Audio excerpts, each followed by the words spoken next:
history. And Cabral finds himself Better fold ace queen. dominated here. Ace for Otto. Okay, heart. Ooh, Heart. For Otto. 9 high flop, but 2 hearts. I already take my On chip. 40% equity now.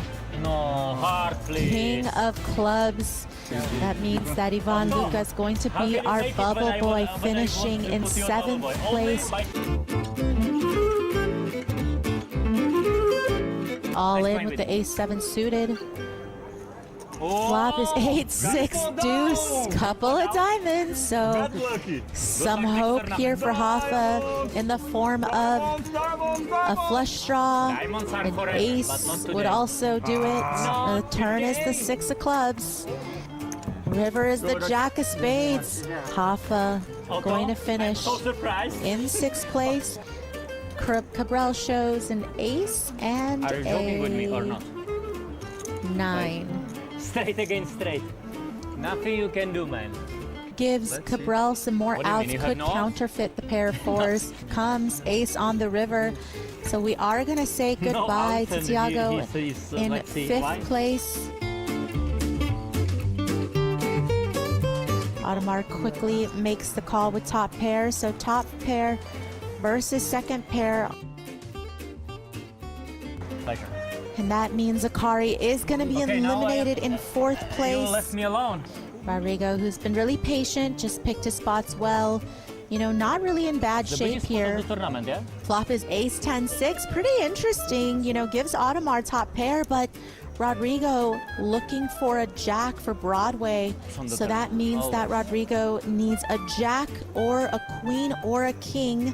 And that means Audemars is going to eliminate Congrats, Rodrigo Seiji in 3rd chop. place.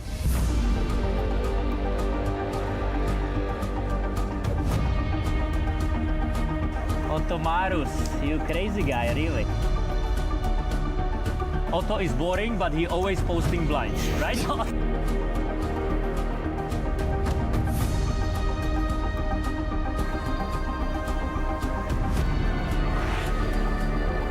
4 million. You have Casino Royale? No. Audemars puts it in here with Queen 7 up against pocket 3s. Bring more Ottos. What is this called? Otto. Good luck, man. Nice second place. It's not bad. Second place, always good. And 3s managed No to hold out. on here. Turn No is out. a 4 of clubs, No out. so a safe turn. But Audemars does have additional outs in the form of clubs. And the river pairs the 4, and that means Martin Cabral's going to hang on here with pocket 3s and takes down the 150K Real buy-in event here at the BSOP. You know, love him or hate him, the guy has managed to win this tournament in interesting fashion, being himself.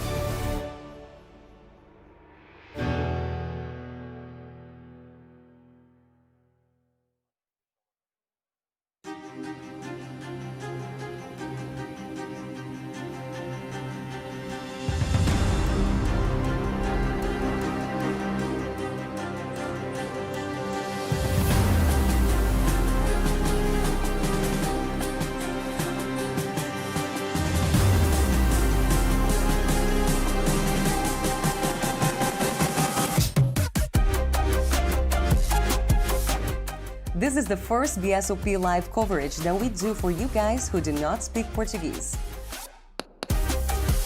But before you drown in our Brazilian-style poker universe, we have to tell you a little bit about everything we've done already this year.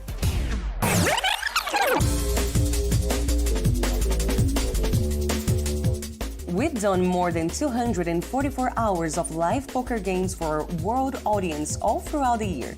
It is more than 10 days straight of your favorite calls, raises, and folds.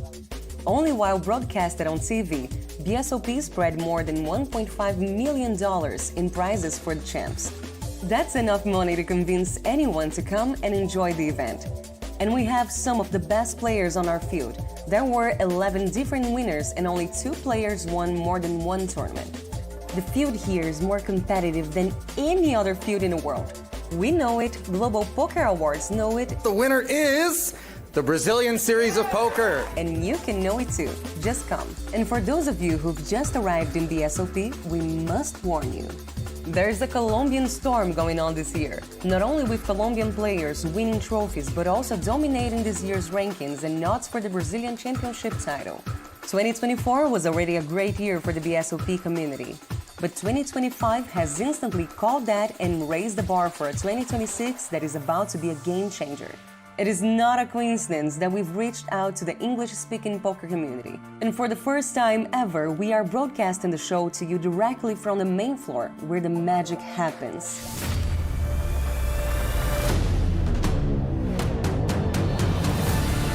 We welcome you to Brazil and to the last event of the year. This is BSOP Millions, live and exclusive from the WTC Sheraton, São Paulo. So begin your ritual, select your lucky charms, cook all the food you need, and use the chat to let us know what you're thinking, because the most iconic event of Brazilian poker history is about to begin.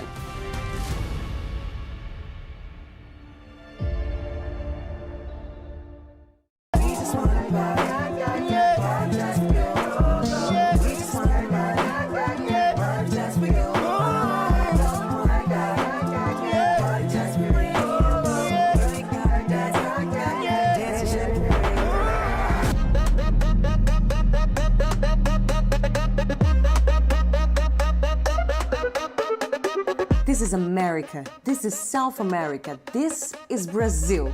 My dear poker fans all around the world, if you're used to watching or playing and have never been to Brazil to do that, you are the one we were looking for. Yep, that's correct. We were looking for you so we could introduce a little bit about this country and see if it makes you come and visit. No bluffing, only arguments on the table. First of all, we tend to organize events in a very special way. Second, the prizes of the tournaments and the quality of the players on our field has never been so high.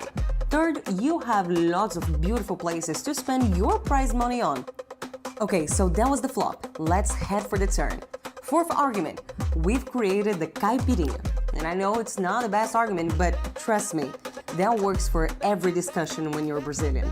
And the grand finale, the pot winner river, and our fifth and final reason for you to come and check BSOP with your own hands. We've tailored and made the best experience possible for the ones who love the sport.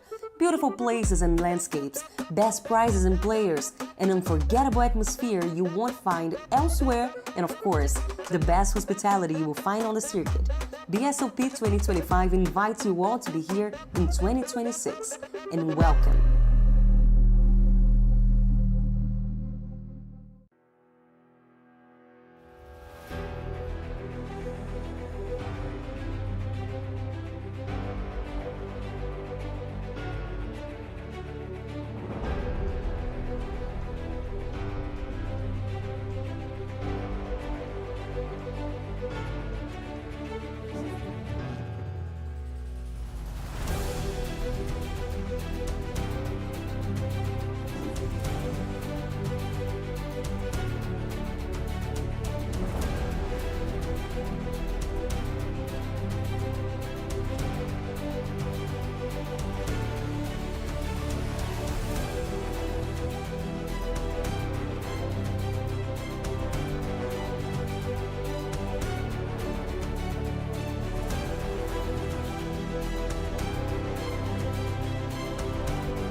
It's time to know the champions of the year. After more than 100 events, BSOP will now crown the Brazilian poker champion, along with 5 ranking winners. In Poker Brazilian Championship, the Colombian player Carlos Serrano is the leader with 7,040 points, but the title is far away from being decided. Sebastian Fonseca has 6,104 points and Geraldo Cesar 4,611 points. If Carlos Serrano wins the Brazilian Championship, the runner-up in the high roller and international player rankings automatically become winners.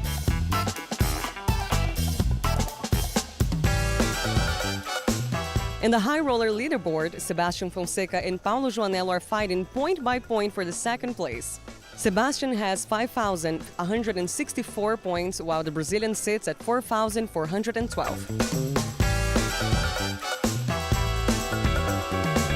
On the International Player of the Year, we have Carlos Serrano in first place, followed by Sebastian with 7,620 points. On third place on the same ranking, we have Alex Manzano with 4,026 points.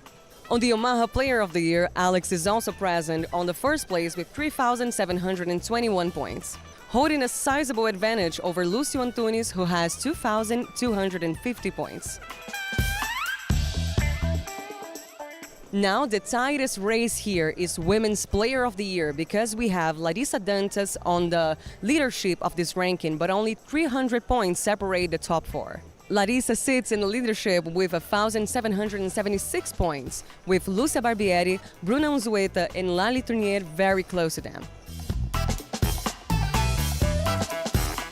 And the Mixed Games Player of the Year is also heating up. José Arestein leads with 3,385 points, while Jonathan Drain from the United States is close behind with 2,595 points. Gabriel Baleiro completes the top 3 with 2,315 points.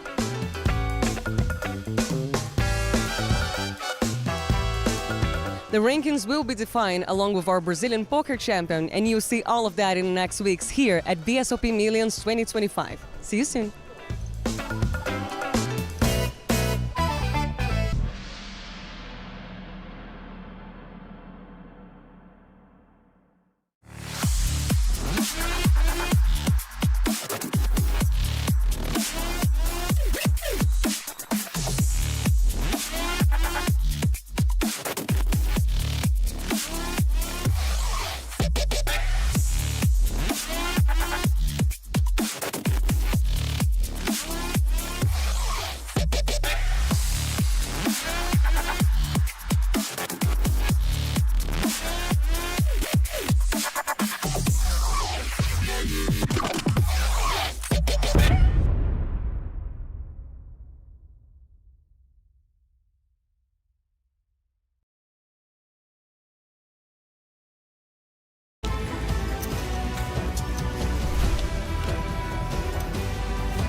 Good morning, good afternoon, good evening, good everything for all of us poker fans watching one more day of BSOP Millions 2025. How you doing? It is final day of Super High Roller 250K, and I'm glad to say that we got here with a new community. I'm talking about you people that have been following our broadcast on this channel for 5 days now, and we have much more to come.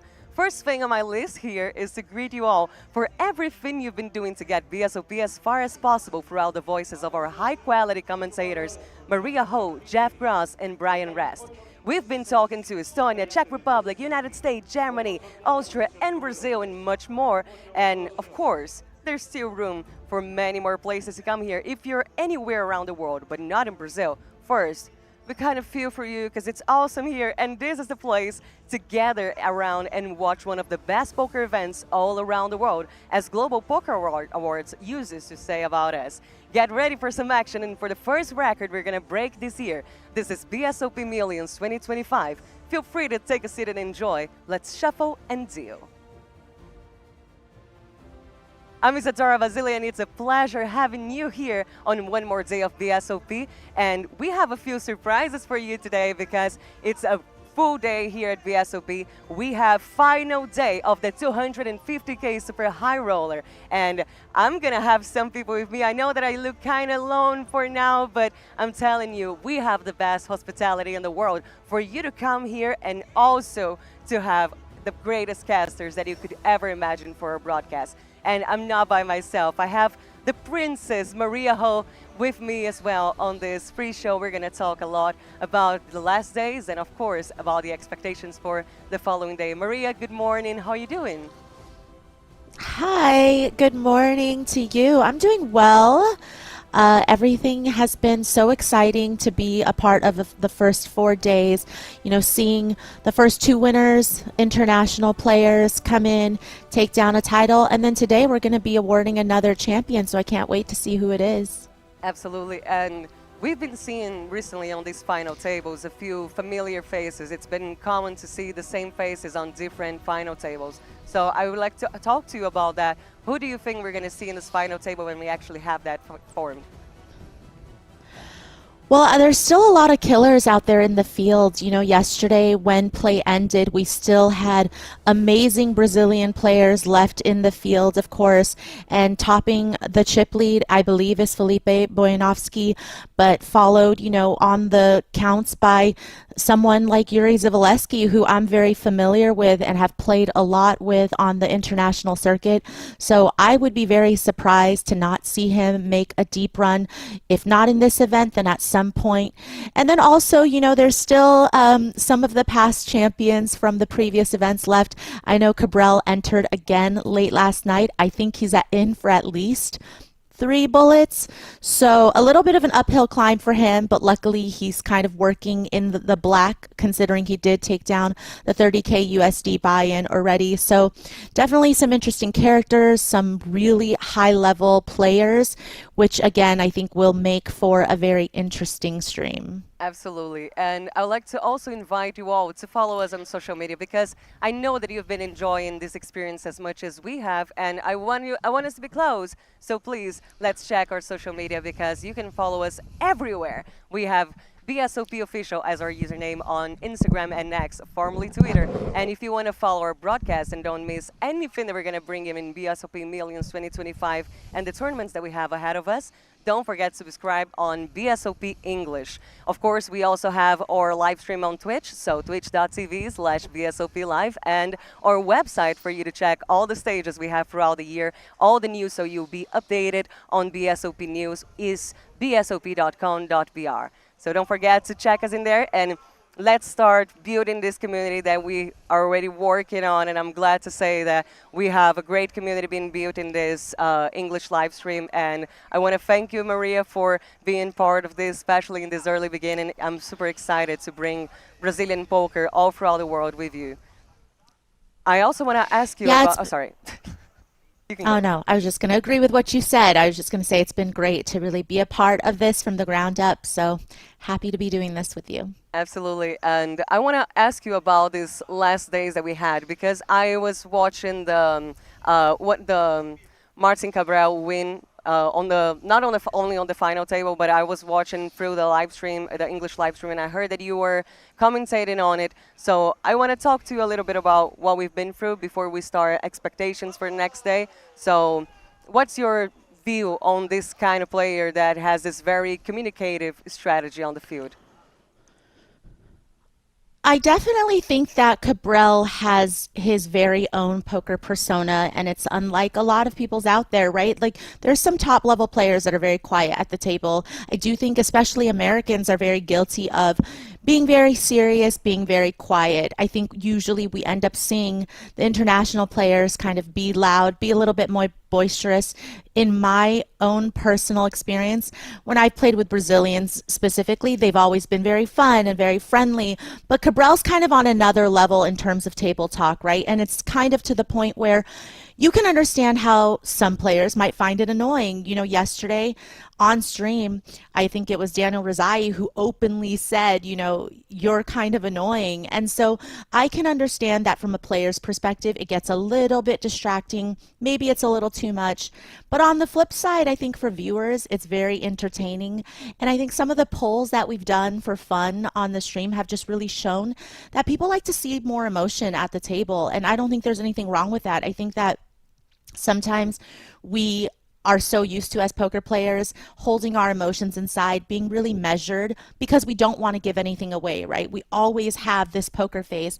But Cabral is somebody who thinks outside of that box and is really willing to not only use the way that he talks at the table to his advantage, by somehow getting in his opponent's head. Even annoying your opponents is a form of strategy, right? That is a form of psychological warfare that he's employing. So I think that sometimes he might seem annoying, but I actually think there's quite a bit of strategy behind everything he does. And I think he's shown himself with his results to also be a good player. So it would be one thing if it was working against him, but it seems to be working for him. Absolutely. I even had the opportunity of talking to Rafael Moraes, one of the players we had on that final table, and I asked him, how does it affect your psychological part of the game when you're playing such a communicative table, let's talk it like that, because it's a very talking table, he's talking a lot, and he's just, yeah, it affects a little bit, but at the same time, I think that is 20% strategy, and 80% of he's just like that. It's just his personality, and I can't wait to see him more on the table. As you said, it's really fun to watch. Maybe not so fun to play, but let's see what he brings to us in the next days. And talking about next days, we are not even halfway through everything that we're going to bring you at BSOP Millions. So let's check all the tournaments we have broadcasted here. And today we have the final day of the 250K that we started yesterday, and tomorrow is the day that we start the 500K. That's the most expensive tournament that has ever happened in the history of poker here in Brazil. We follow with it on the 22nd day of the 500K, and that's not the only things we have. We have another page here with the final table of the 500K on the 23rd. We also have the main event, the final table of it on the 24th. On the 25th, we are going to broadcast the BSOP Poker Show. You're going to have a lot of fun watching this. I'm promising you, save the date for the 25th because it's just a lot of fun. Celebrities, influencers, and everything. They don't stop talking, and I'm going to translate all the gossip to you. Don't worry. We also have Championship. Championship is going to be an exciting tournament. We start broadcasting it on the second day of it, on the 26th. We go up to the 29th, and we finish with Golden Key, the BSOP Millions, with the final table of BSOP Championship. Super excited and glad to have all of you here with us watching this poker show we've been giving to you and that you're part of as well. So, Maria, I want to also ask you about Otomar Ladva. He's a player that was with Martin Cabral in that final table. And I really want to know your perspective on him because he is also a chess player as much as you were before as well. So I think that there's some relatable thing in there.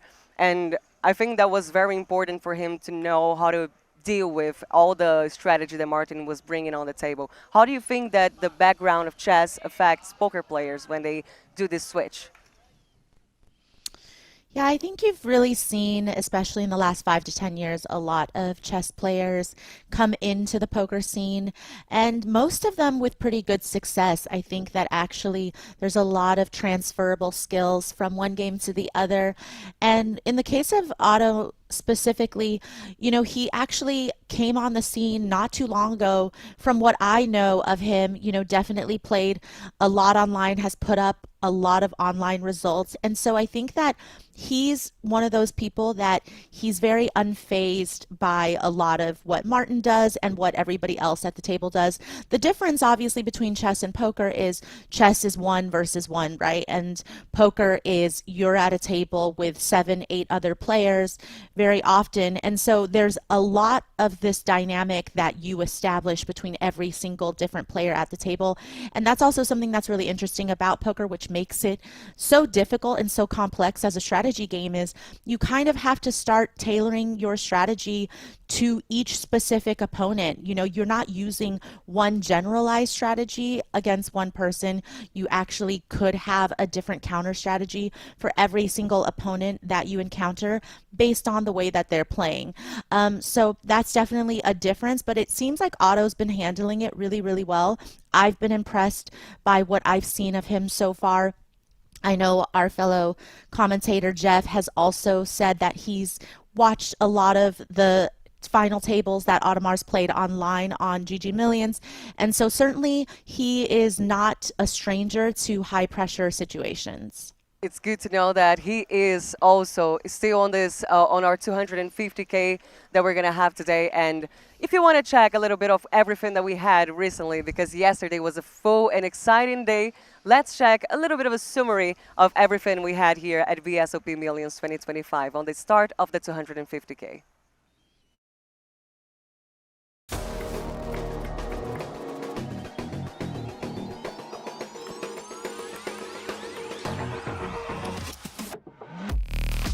What a flop here.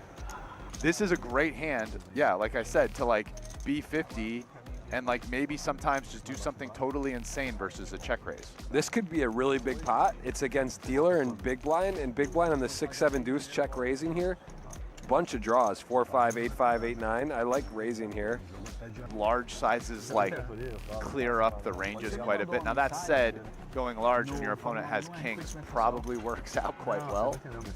Some of it depends on the river size, like versus some sizes, Kelvin can still be beating some value. Oh.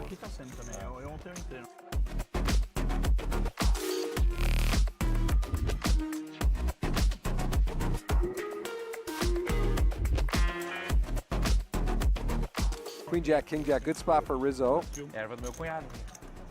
Yeah, it's something I put some thought into at some point. And, you know, you're not, like, there's not like an Oreo cookie tell, you know what I'm saying? But it's like... Top pair, I didn't see the Pedro actually had the king high flush draw. So second up flush draw, paired board over. No, that's good. If you have that wild card as your in your repertoire, it is tougher.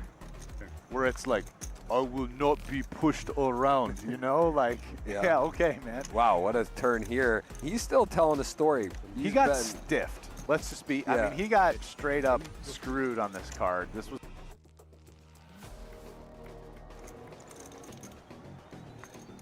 Just a dud, just a Dudley deuce. Queen Jack is going to win this hand somehow. After flop action and leading turn and getting called in 2 spots, he's calling. He's got a super strong. I mean, I guess, and Pedro can't call. Yeah, he snap folds. I mean, I guess Pedro could find a weird bluff if he somehow. That's what I thought. I thought it was on him, but.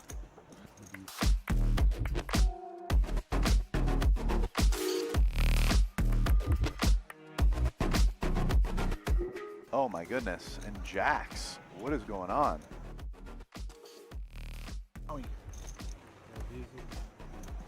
Meu Deus do céu. Quase morreu no coração. Tudo doidado! Bum, bum, bum! Corta pra mim, bolota! Vamos, bolota!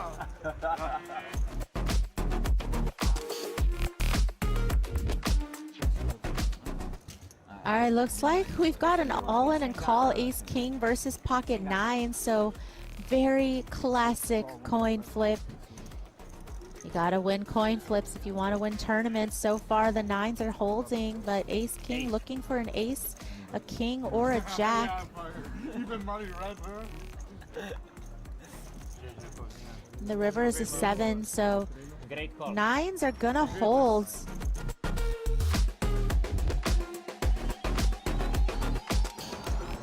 Really taking his time here on the decision. It will be all in anyway, yeah? All in call. You still have this.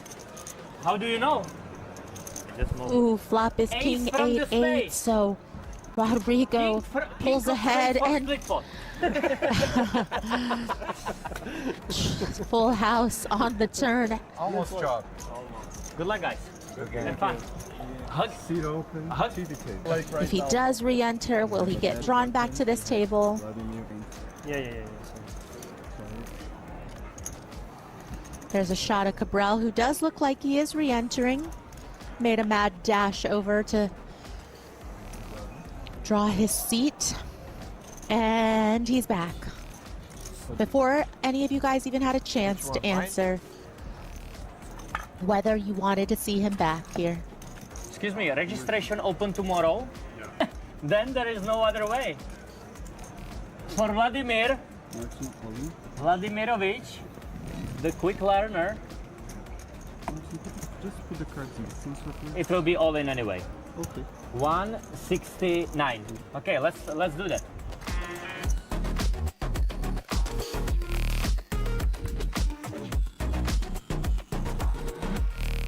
Is down another bullet. I mean, I don't know if he was in for multiple bullets before he got moved to the feature table, but that is his second since he's been at the feature table.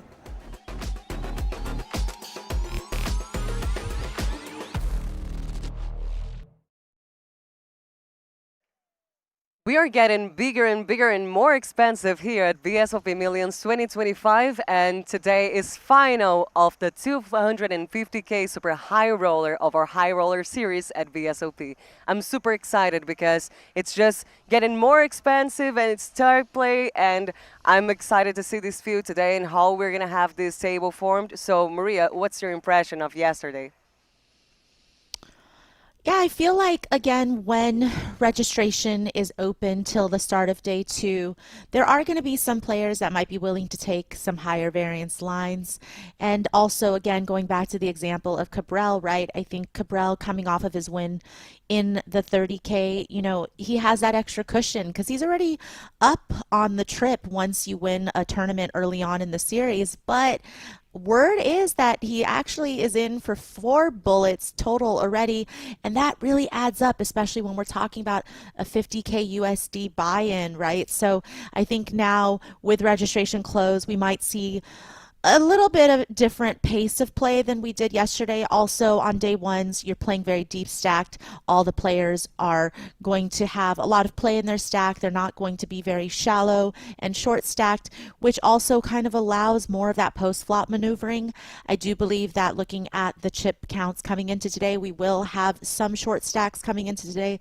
So again, those players are going to need to pick up some good hands and find some good spots to go all in. So certainly as we approach the money bubble later on today, we will see again some of those dynamics that we saw in earlier days on the final day of the tournament, where the big stacks are going to put a lot of pressure on the middling stacks and the short stacks, and we're going to see the short stacks really try to fight to survive.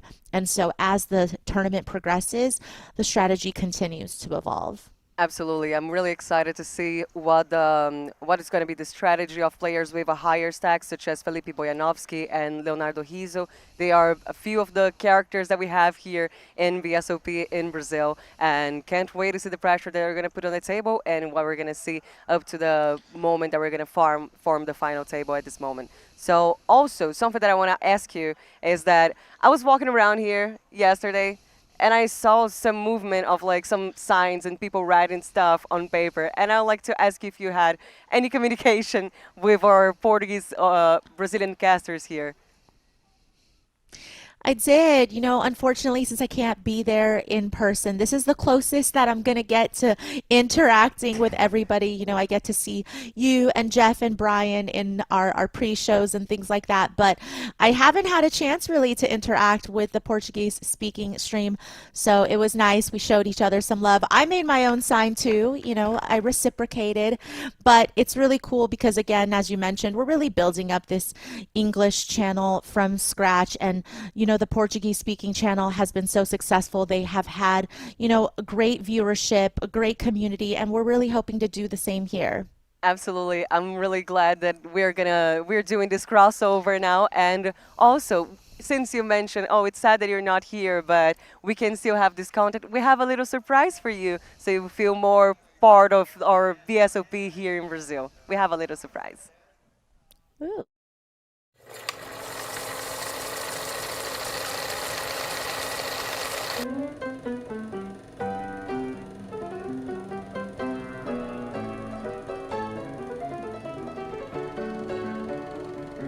Aw, that's so nice. What's up, guys? It's okay. I could read it, even though it's the order is a little messed up. Oh, there's our guys again. Oh, I love it, but I appreciate it. You guys are so sweet. I love you guys.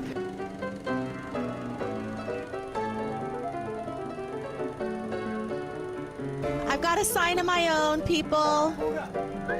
Shout out to all of the people on the Portuguese speaking stream. Love you guys too.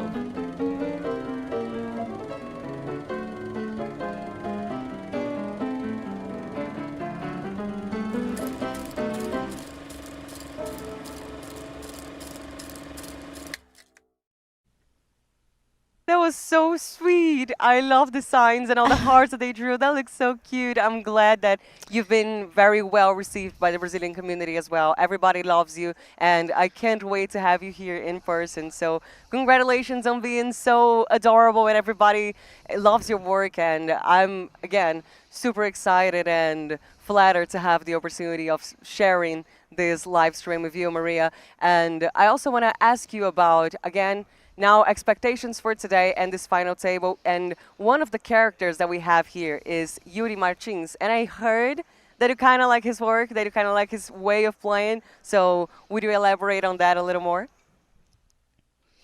Yeah, well, first off, super cute video. Such a nice surprise. Thank you guys. I love, being able to be a part of this team.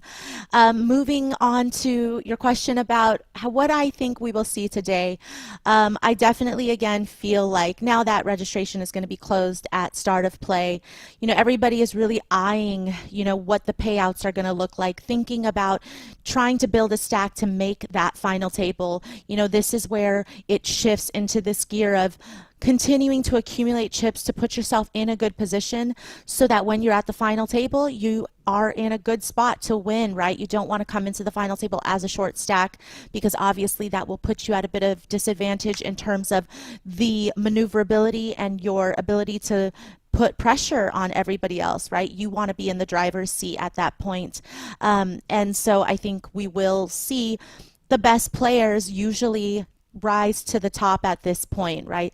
The skill level increases. Usually as we get deeper in the tournament, you're going to be left with fewer recreational players, fewer VIPs, and you will just be left with the killers. And one of those killers is Yuri.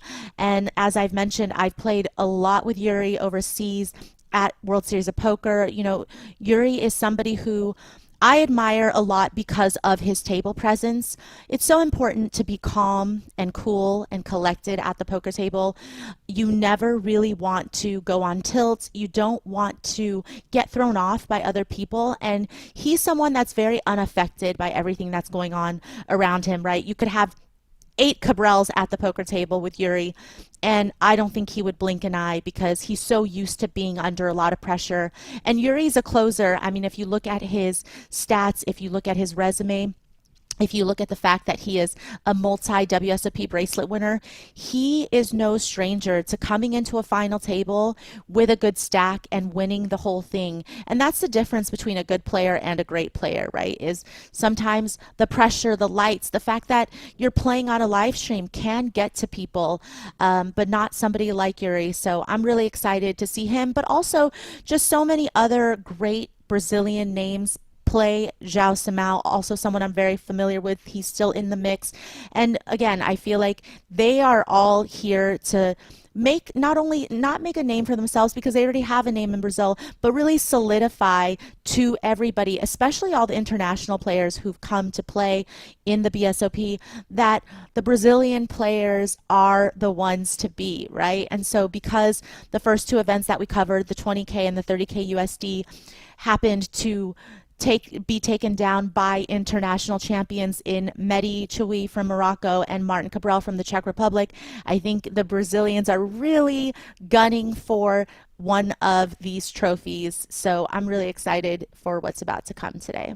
Oh, me too. I'm excited to see all of what the Brazilians are going to do here. And one of the names that we may pay attention on this table is Leo Rizzo. Leo is a character that we have here because he is theoretically a recreational player, but he's been present in a lot of those high roller tournaments we've been doing in the last years, and he's now even a BSOP ambassador, and he comes to this table today with a chip count started on 1 million. He's second on our chip count, just behind Felipe Boyanovsky with 1,045,000. So I want to see the pressure of a recreational player in especially a tournament as expensive as this one. And Yeah, I watched Rizzo play a little bit in the 20K, and he's definitely a character. You know, he had a lot of emotion.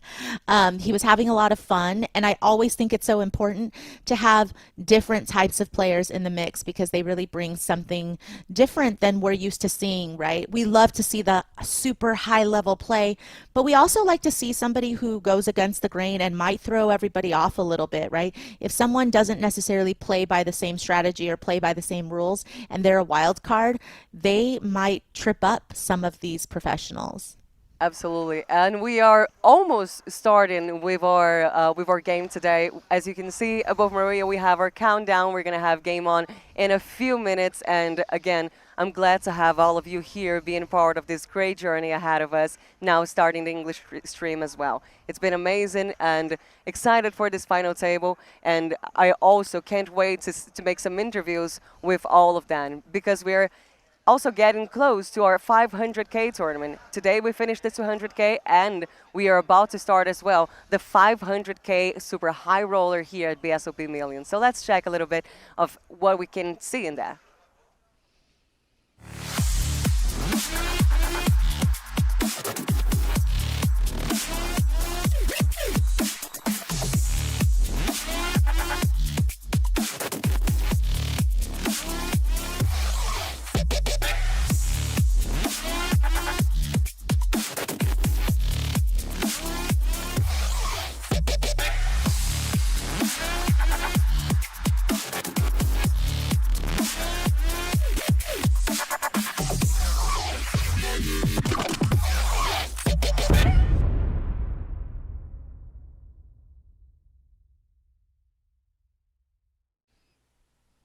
BSOP Millions 2025 bring us an expansion that is beautiful to see with all the super high roller tournaments and, of course, the English live stream that we have now as well. I'm glad to be part of it, and I'm glad to have all of you building this great community with us. Something that I noticed as well is that we have even some Brazilians that also speak English watching our live stream to give us feedback and also interact with us and congratulate us for bringing the Brazilian poker to now all over the world. And I can't wait to be part of this story and tell this story along with you. It's been a great experience, and we are living the best of poker here in Brazil, live from WTC Sheraton in São Paulo. And Maria, I want to ask you about the places that we done BSOP so far. We were in Bahia once. We also go to Gramado and Foz do Iguaçu, a lot of places in Brazil. Is there any spot specifically in this country that you could, I don't know, bright your eye to come here next year?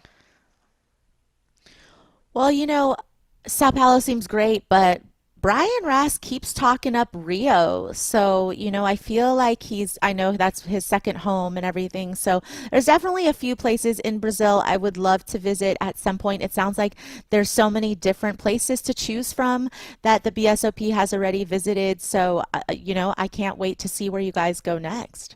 Absolutely, me neither. I mean, like, I actually know where we're going next because just so you know, if you want to check bsop.com.br, that's my tip for you that want to plan to come to Brazil. We already have our calendar for 2026 set. And next year, we're going in January from the 23rd to the 31st. We're going to be in Costa do Sauípe Coast, a beautiful place. We're going to be in an all-inclusive resort.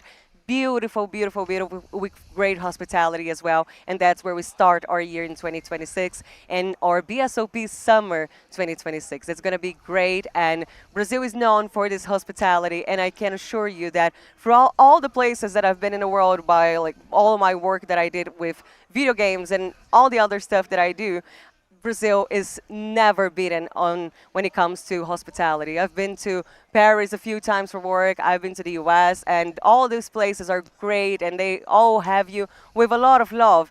But in Brazil, you're going to feel something different, and especially at BSOP with all the structure that we have here. So on that, on the hospitality thing, what do you think is the important part of it for you to categorize a place as great hospitality?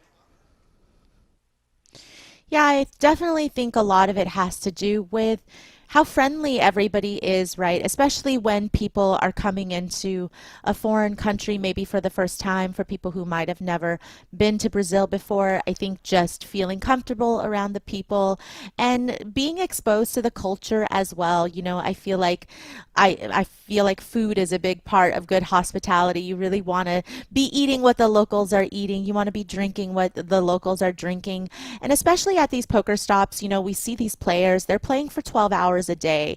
And so a lot of their days are, if they're lucky and they're doing well in the tournament, they're going to be stuck inside at the poker table. So it's just so nice to, again, have not only access to good food and nice people, but also, you know, for the days that maybe they get off and for the days that they can get around, having beautiful views, having wonderful weather is always so nice. You know, sometimes poker players, we travel to some of the less desirable places in the world, and sometimes, you know, the weather's not always cooperating on our days off. You know, we're not even able to go and do a lot of sightseeing.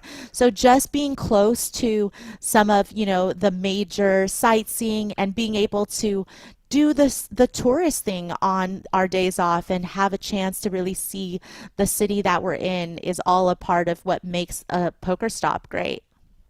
That's perfect. And also, since you mentioned food, I gotta tell you something. Let me tell you what, we have the greatest food I've ever ate. And that's like, Brazil is known for that because we not only have great food, like local food, but we also do our versions of food from every place. And I can assure you that you're gonna really enjoy it. And the players are also enjoying it a lot because the high roller spot that we have here in the salon, it's wonderful. The food there is amazing. And I heard, next time when you come to WTC Sheraton, I heard some gossip that basically here is the spot for the best pudding in the world. It's a legend. I don't know if it's a myth or not. We're gonna have to try it soon. But again, really, really excited. And I want to know, like, on your perspective, what do you think is important to bring people from all around the world to a country when we are now getting to expand and internationalize the BSOP? Yeah, I feel like, you know, I've listened to what Jeff and Brian have said in our earlier days, and I agree with everything that's already been said. And I just want to add on that, you know, first of all, awareness is really important, right? I believe Jeff mentioned that it's really about getting the word out. I think that BSOP has really been able to make a name for themselves. They've grown a lot. They won a Global Poker Award for, you know, one of the best tournament stops. And so that's something to be really proud of. It's definitely a stop that people in the community already know about. Obviously, Brazilians are very aware, and the international community is really starting to become more and more aware of this stop. But things like the English-speaking live stream definitely helps, right? People who might be watching at home who may not have heard of BSOP before, but because now we have the stream, they might tune in and they might be like, wow, that looks like a fun place. I might want to try going there. I want to put that on my poker calendar. So things that really spread the word, things that bring it to the masses, but also, you know, these high buy-ins. We've seen how the first time having 100K USD buy-in in Brazilian history has really drawn quite an international presence. And so for a lot of these players, they're coming from a very far distance away to show up for these tournaments. So it goes to show that a good schedule matters, right? Good tournaments, good buy-ins, something for everybody. You know, all levels can come and find a tournament that they can play and that they can enjoy. And again, reputation is everything. A lot of people in poker and the community itself relies on word of mouth through social media, you know, through people saying good things about the BSOP. So having that presence on social media, but making sure that you're treating your players well, that's what's going to let other players share how great of a stop BSOP is with all of their friends, no matter where they come from. I can't wait to have more and more people here. We have a whole calendar ahead of us, and you're part of it. You, Maria, are a great part of it. as well, because it's been great to be with you in all of these all the tournaments that we've been watching. And also, since you mentioned that as well, of the tournaments and different levels, it's important for you to check bsop.com.br, because we can also show you all the schedule we have throughout the days, because the schedule that we show you here is the broadcast that all we're going to see on the main table, and those are wonderful tournaments. But we have buy-ins starting from 500 reais in our Super 500 to even 500,000, and it's just a lot of variety and space for everyone. So Maria, we are about to start. It's just a few more minutes. I want to know your expectation for this early game, how we're going to start today. Yeah, it'll be interesting to see who comes onto the feature table right away, because again, a lot of it is going to be your table draw today. It's going to be, you know, what the stack sizes are and where these opponents are sitting relative to you. You never really want to be somebody with a short stack or a medium stack having a really big stack to your left. So table draw is important, seat draw is important, because that will affect the strategy that you will take.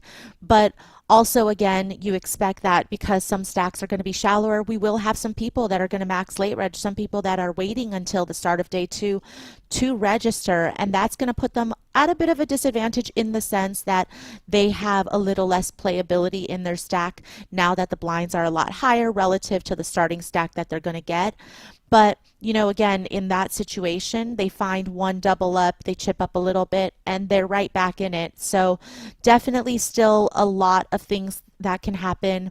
I expect that some of the chip leaders that we saw coming into today will just continue to increase their chip lead as long as they don't get coolered, because coming into the final day with chips, of course, usually makes it easier for you to get even more chips.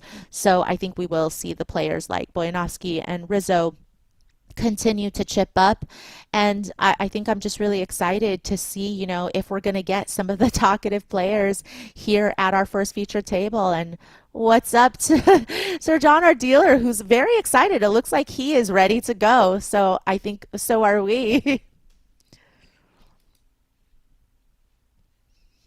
That we do in the Brazilian live stream, we always welcome the dealers. So whenever it shows like, oh, a dealer is Pedro, the dealer is Sergio, we always welcome Sergio. Good evening. And I love doing that. I love how we've been right in the spot for the dealers. And also, I am excited for this table. Today we have the final day of the 250K Super High Roller at BSOP Millions 2025. One more day of a great journey we've been living with all of you guys. I'm Isadora. It's been a pleasure, and now Maria is going to take care of the show with all of you guys, and we'll be back soon. Now Maria takes the show. See you. Have a great day, Isa. I'll see you out there on the floor. And you saw a little graphic with the players that are at our first feature table along with their chip counts. We will get a closer look very shortly, but you know, just off of first glance, you do see João Samao there. You do see Rizzo, one of the chip leaders coming into today. You also see Yuri. Certainly a lot of these players with, you know, a lot of experience. So nobody that I have not recognized from previous streams that we've done in the earlier days here. You know, and again, when you are playing these high roller buy-ins, you do expect smaller fields, and with smaller fields are more familiar faces in the field, right? And so you're usually going to have quite a bit of experience playing against these players. It won't be, you know, the first time you've seen them. It's very rare that we have like a completely new face in a 50K USD buy-in. And taking a look at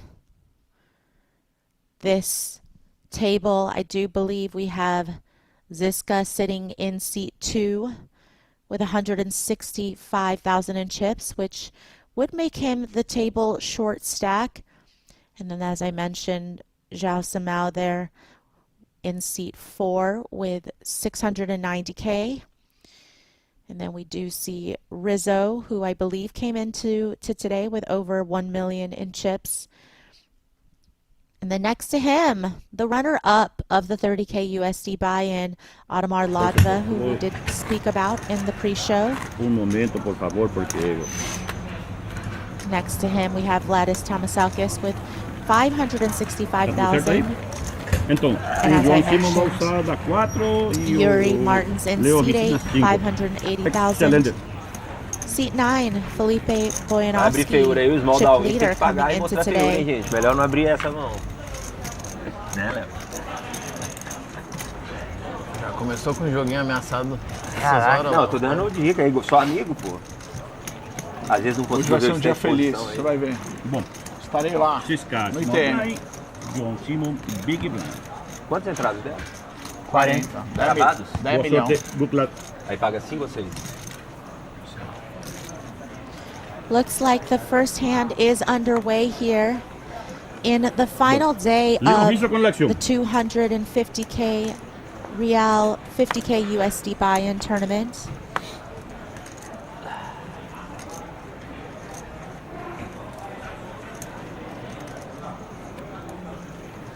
Paul, Ottomar, Jack Paul, 8 of hearts.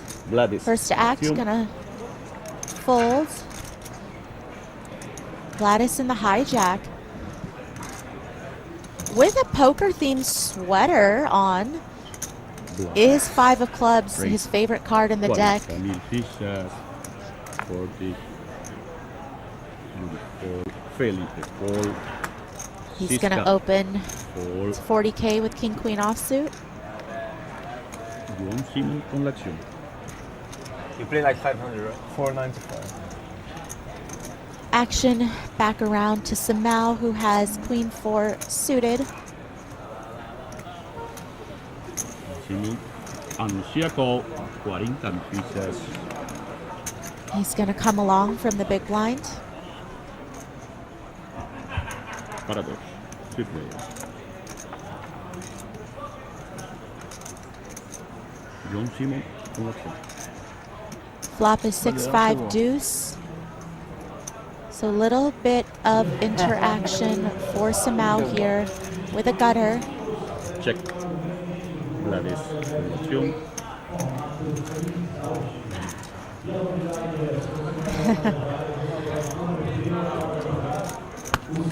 Two overs for Vladis. Oh, here we go. It's starting already.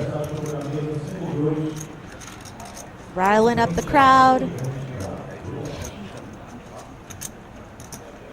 Vladis. Check. Action goes check, check. So free card for Samau with the straight draw. Turn is the ace of clubs. King, queen still has the best hand.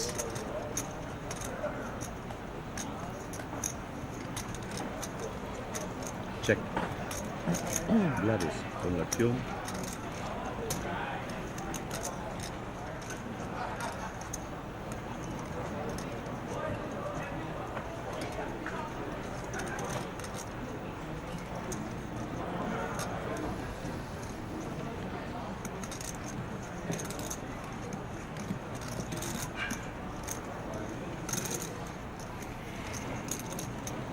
Second check by Samau. Vladis. Check. River. Gladys decides to check back. And the river is the jack of spades, so somehow João Simon King con Queen l'acción. has held on to be the best hand.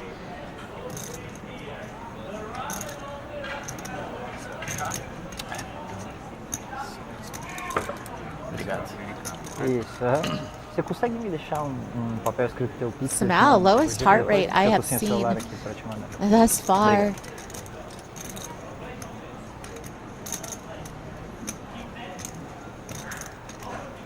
Simon. Check. Vladis con l'acción.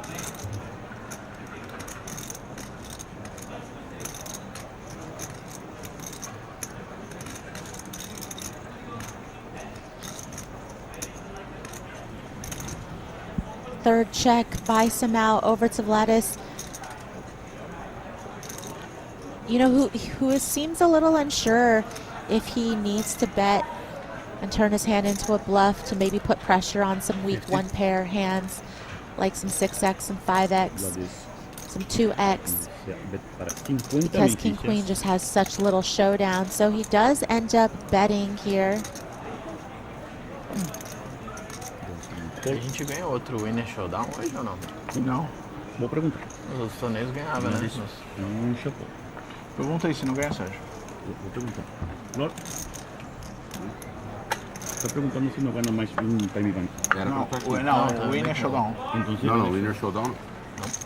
Time Bank todo mundo ganha. Pate Raikar para Well, mim. that's a statement. Somebody doesn't like GTO. O Alisson caiu. Yeah. Why now and not before the tournament? Because the players come today to all the positions. Yeah. Okay? And you start, and after this, I move the player. Ué, cadê minha curva aqui? O rapaz levou, cara. Looks like that is O quê? Essa água é sua? É minha. somebody on Team Posso pôr mais aqui no seu Rizzo. copo e... Eu que saio. Aqui é pra mim todas as posições. Eu quero do meio. Deixa eu pegar, né? Senão os caras... Foi muito boa a minha participação, senhores. Jogou muito. Arrasou, Léo. Obrigado, desculpa qualquer baralhada, tá? Tudo bem. Passa só ali pra tirar os equipamentos. A gente acerta as contas, né? Porque Boa sorte, senhor. a gente acerta as contas na mesa final. Desculpa. Se matem, profissionais. Deixei seu copo aqui pra você, tá? Vou pegar. Chora Hags. Chora Hags! Pessoal, o mundo é dos espertos. Eu vi que a mesa tava difícil. Já pedi pro Flo me tirar. Vambora, deixa eles se matarem, mais tarde eu volto pro FT. Simbora! O outro tomaram o big.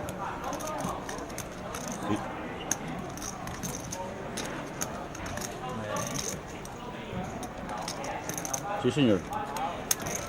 Mesa fedorenta mesmo. Felipe aqui não incomoda? Tá? Que run essa mesa. Não te incomoda aqui? Não. Chora Hags.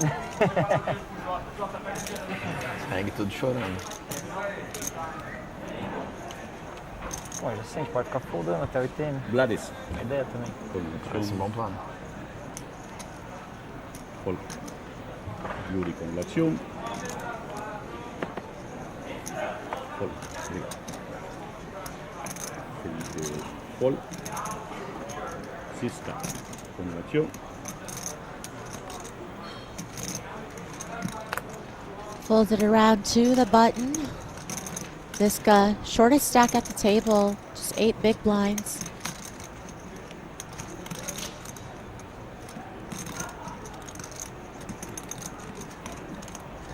Siska Fold. Simón con la acción.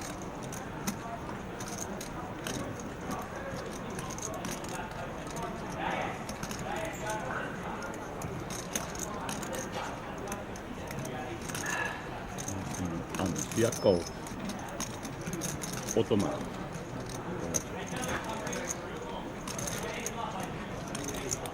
Samal's gonna limp in from the small blind with King 8. Tomar. Check.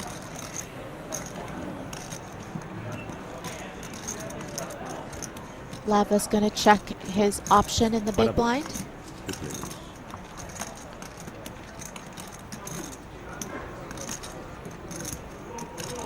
John Simon con la acción.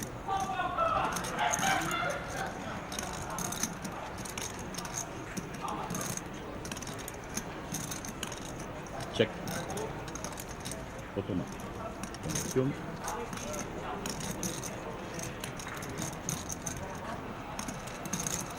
Flop is King 7-4, so top pair for Samal.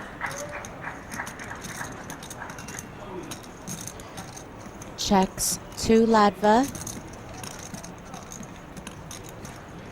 Automático. Check. There.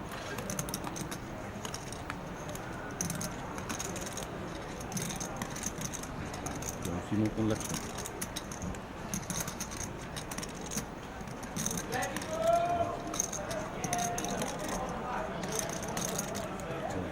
Check.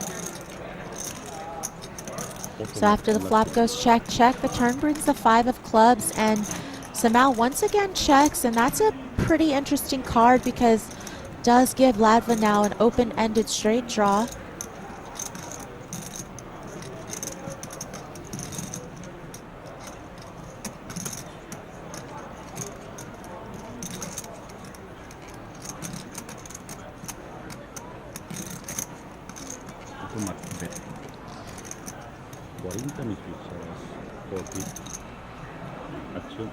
He does take the opportunity to bet with his turned equity.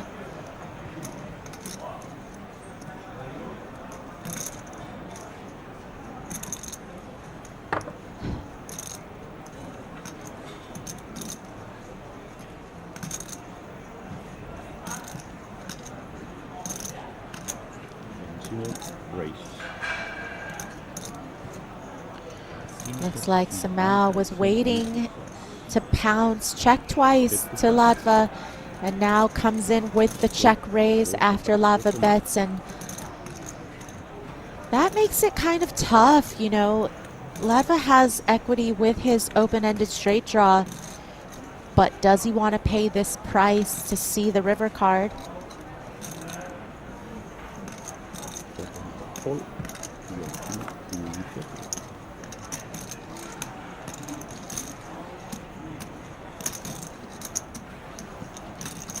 The answer is no, so Samal's check raise does deny Latva equity there.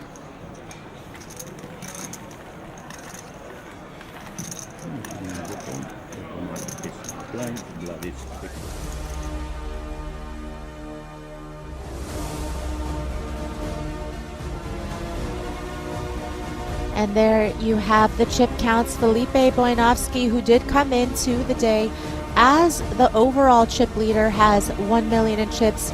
Jao Samal follows Audemars Latva in third. Yuri Martins tied with Audemars, and you see again on the short stack here at this table, we do have Ziska just playing 8 big blinds. The only real short stack at this table, as everybody else pretty comfortable around 30 bigs plus. And there's a look at the beautiful 250k real, 50k USD BSOP trophy. We will be awarding that to the winner of this tournament, as we will play down to a champion today. 16 players left in the field of 40 entries, and registration is officially closed. I expect that we will see payouts soon, and once we get that in from the tournament director, we will be sharing that with you all. Tipo, eu vou no mesmo dia, não vou nem bate e volta, pegar uma maclete, alguma coisa, voltar. Pior que dá, se quiser dá. Pertinho da Disney ali, já levou o dom? Já, ele ama. É, dá 3 horas e meia, não é tão perto assim, mas é perto. Ele ama, nossa, pira. E agora na idade que ele tá é perfeito. 7 anos, tipo, é a idade pra Looks like Ziska's going all in with Queen Jack offsuit from the cutoff. Ace-3 suited for Vladis in the big blinds. A gente levou ele quando ele tinha 4 anos lá, mais ou menos. About 30% of his stack to make the call, and he does. Eles tipo, eram muito grandes, né? Na TV tudo pequenininho. Vladis is small favorite at 57% to eliminate Ziska. I had 7-9 club. Ele vai fazer 7 agora em dezembro também. Nossa, você nunca foi, é perfeito. Tipo, deve ter 2, 3 atrações que ela não pode ir. Ela só pode ir tudo. E ela é super radical, a gente foi no negócio do shopping do Barigui lá que vira de cabeça pra baixo, ela foi, se amarrou. Assim. Que irado. O Dom também, ele adora. Tem uma montanha-russa que eu fiquei com medo, porque era um carrinho sozinho. E era no escuro, tipo, era só ele no carrinho, eu tava no carrinho de trás. É aquela nova do Tron lá? Não, a do Tron ele não podia ir ainda, uma moto, essa é irada, nossa, essa é muito eu vi as propagandas lá. Muito animal. E aí eu falei, ó, as pessoas levantam a mão, Dom, pra ficar mais emocionante, mais radical. Aí antes de sair o carrinho ele... Looks like that run out is gonna give Ziska the double. Que sabe o que eu te faço ali. Ele tava com a mãozinha levantada. Falei, caraca, Thank you to all of e era those that are muito rápido, tuning in. tipo, As muito you may or rápido may mesmo. not have already heard, tinha this is the looping, né, mas very era rápido. first time that we are doing a dedicated English-speaking live stream channel here at the BSOP. So we really appreciate all of you being here with us to build and to grow not only the stream, but the brand as well. There you take a look at the chip counts. We are going to be going to a short, very short redraw break here. And when we come back, there's going to be a lot more action, of course, as we're playing down to the winner. But please stick around because we're about to show you some of the highlights from the days past, so you don't want to miss that.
This is the first BSOP live coverage that we do for you guys who do not speak Portuguese.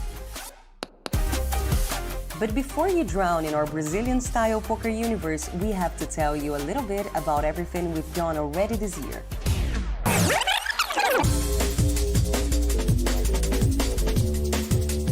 We've done more than 244 hours of live poker games for our world audience all throughout the year.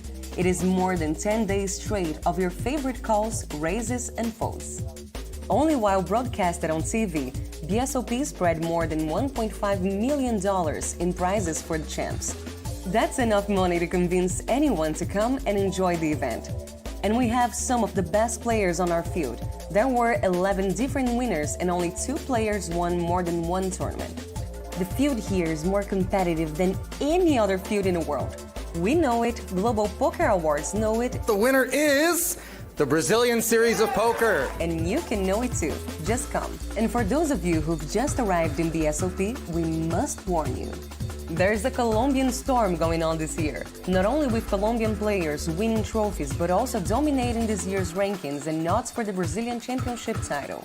2024 was already a great year for the BSOP community. But 2025 has instantly called that and raised the bar for a 2026 that is about to be a game changer. It is not a coincidence that we've reached out to the English-speaking poker community. And for the first time ever, we are broadcasting the show to you directly from the main floor, where the magic happens.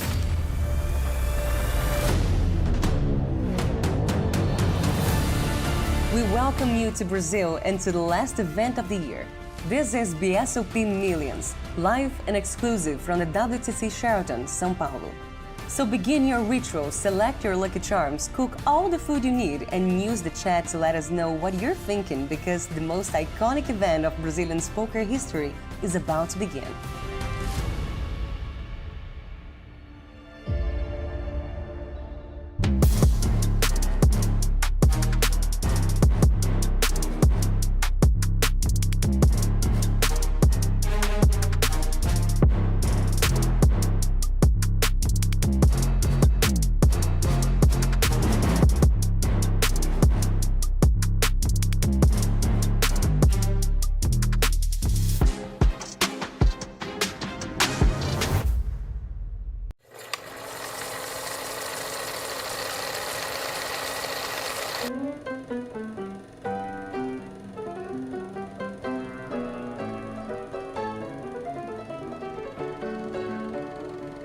Aw, that's so nice. What's up, guys?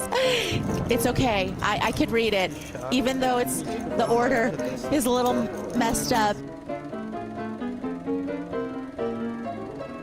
Oh, there's our guys again. Oh, I love it, but I appreciate it. You guys are so sweet. I love you guys.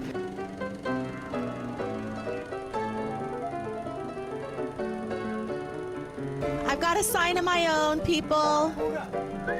Shout out to all of the people on the Portuguese speaking stream. Love you guys too.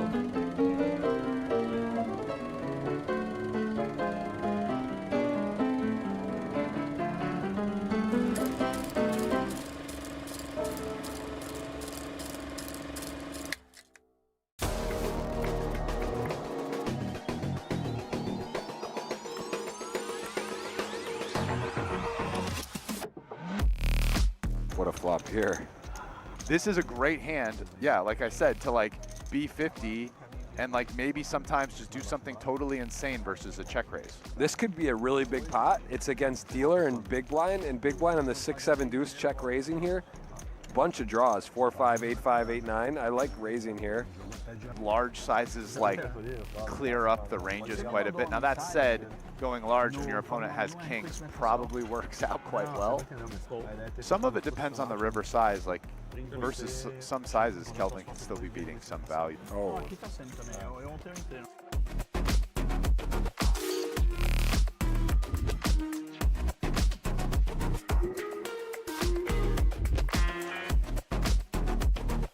Queen Jack, King Jack, good spot for Rizzo. Yeah, it's something I put some thought into at some point. And, you know, you're not, like, there's not like an Oreo cookie tell, you know what I'm saying? But it's like... The top pair, I didn't see the Pedro actually had the king high flush draw. So second round flush draw, paired board over. No, that's good. If you have that wild card as your in your repertoire, it is tougher. Where it's like, I will not be pushed around, you know? Like, yeah, okay, man. Wow, what a turn here. He's still telling the story. He got stiffed. Let's just be, I mean, he got straight up screwed on this card. This was...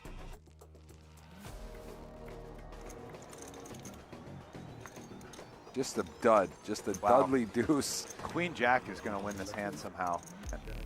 After flop action and leading turn and getting called in 2 spots, he's calling.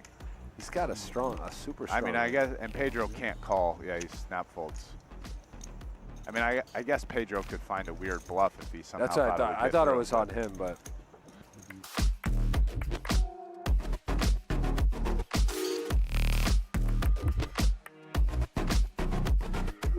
Oh my goodness! And jacks, what is going on?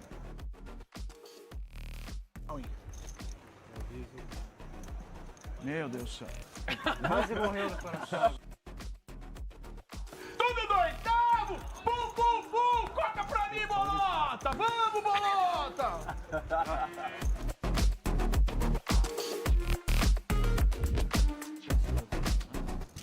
All right, looks like we've got an all-in and call ace-king versus pocket 9, so very classic coin flip.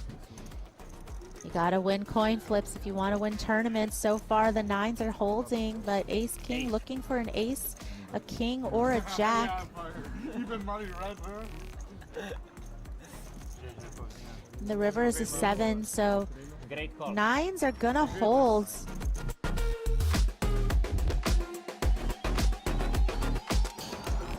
Really taking his time here on the decision. It will be all in anyway, yeah? All in call. You still have this. How do you know? Ooh, flop is king 8-8, so Rodrigo pulls ahead and full house on the turn. Almost chopped. Good luck, guys. And fun. Hug. Seat open. Hug. If he does re-enter, will he get drawn back to this table? Yeah. There's a shot of Cabral, who does look like he is re-entering. Made a mad dash over to draw his seat. And he's back. Before any of you guys even had a chance to answer whether you wanted to see him back here. Excuse me, registration open tomorrow? Then there is no other way. For Vladimir, Vladimirovich, the quick learner. Just put the cards in the same circle. It will be all in anyway. Okay. 169. Okay, let's do that.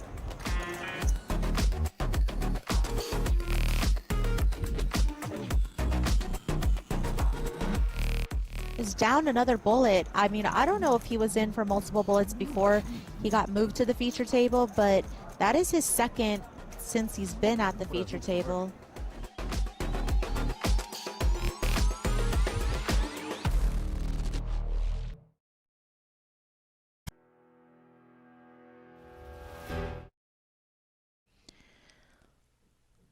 Welcome back to day 2 of the BSOP Millions Super High Roller Series. Today is the final day of the 250K Real, 50K USD buy-in. We are returning from a short redraw break, but now we are fully back with all of the action. As I mentioned, we will be playing down to a winner tonight, and registration is officially closed, so we will have payout information shortly that we will be sharing with you. But for now, we're going to get right back into the action. Got a lot of big names left, a lot of heroes on the Brazilian poker scene, as well as some international players. I know some of you guys in chat were asking, where's Cabral? Is he still in? And he is. I believe he That's is some achievement, right, Yuri? not You at our feature table. Oh wait, there he is. He is at our feature table. Thank you. Congratulations. Con l'azione. Semi-final table. Horrible. Just horrible. So you guys will get to enjoy What? the vocal stylings of the one and only Martin Cabral. 500 above. It's tough to get a word in when he's at the table. Looks like Yuri here gonna open with King Jack of clubs. How do you like my singing? How Yeah, you like? Joe, I'm who good we singer? saw a lot yesterday. You know, pretty smooth day for him. No, much more. This time much more. waking up with queens in the I small don't know blinds. because I don't understand it, but everybody says I'm very bad singer. Go again. Huh? Go again. No, I'm shy boy. Okay. I'm too shy, man. Ready? Siska. Paul. Yuri. What did you say, Siska? Con l'azione. What did you say, Siska? What is it? No, it's not him. It's not him. His name is Johnny. Yeah, Joe puts in the 3-bet to 130K. No, and really. He's the real Johnny. Yuri is No, you are done with his Felipe and hand. this is Johnny. Okay? Call him Johnny. Johnny the boy. Nice bluff, by the way. Nice bluff. One of the greatest bluffs in Brazilian history. Which is something, because Brazilians bluffing too much. Mamma mia. Mamma mia. Okay. Stredo? É 20 segundos Or que tem after we aí? bust 20 segundos no the pré-flop. Felipe. 20 segundos na primeira ação. Se você abrir e tomar tribet, aí é 30 segundos. E cada time bank Guys, vale if I 30 make top segundos. 15, I will be celebrating like crazy. Let's order a round of beers if we all make top 15. Martin, big Okay? blind. 215? Top 15. Oh, top 15. Top 15? In the world? In the No, ranking in the world? tournament. It's very good, man. You can say I was top 15 at the Brazilian series of poker. I only Which is pretty good Yuri con achievement. l'azione. I only celebrate top 8. Top 8? Yeah, for my friend Leo. You wanna be on the photo, yeah? You wanna be on the winner's photo with me? No, Hey, it's you for so Leo. smart. Yuri. He's the 8th Hello, best in the mister. world. You have a fever or Rodrigo, what? Paul, Vladimir. Yuri, what do you had for breakfast? Something good? Tiago Crema con l'azione. No? Paul, Bread, eggs. Break and eggs? Felipe con l'azione. Wow. The breakfast of the champions, yeah? But look at the Felipe. Never easy here. Never easy. And the New Zealand boy on the chip lead, Catastrofa. Everybody likes to free bet you, Yuri, on this table. I don't know why. I don't know why. Felipe anuncia ace para 100 mil fichas. You have like Fuga. 1 million? Paul. Oh, yeah. Johnny. Paul. Johnny. 1100. Oh, sorry. Is this Yeah, first like name is 1.1. Johnny? Last Yeah, name? yeah, yeah. As you heard Cabral mention, Martin, he's Johnny, okay? Yuri opens I think he's again fat. and he gets 3-bet again in back-to-back hands. This time, Felipe actually has an inferior holding to Yuri. Yuri, ace 10 of clubs, pretty decent holding. Oi, tio, tudo bem? Oi, amor. O que, meu? Ah, tia, já pegaram a chave do senhor ou não? Pegaram ontem? Tá. Vou te deixar também. Oh, bem, 2 stacks agora no começo, tô bem. Deve estar muito sério. A gente vai comer. Tá bom, barbacoa, beleza? Não sei se barbacoa aqui. Dá um beijinho no papai. Dá um beijo de boa sorte. This This time Yuri is going to call and see a flop. The best. Obrigado. And you are the second best. What about 2 players? Ooh, great flop. Flop is 6 deuce deuce, couple of clubs. So Yuri, who was already ahead pre-flop with ace high, now has a nut flush draw. Tiago watching. Tiago watching.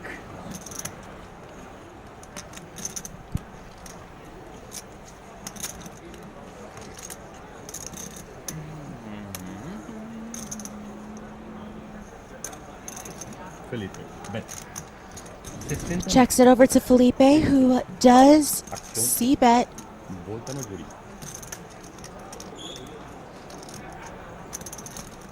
60K. About quarter size pot here. You having fun?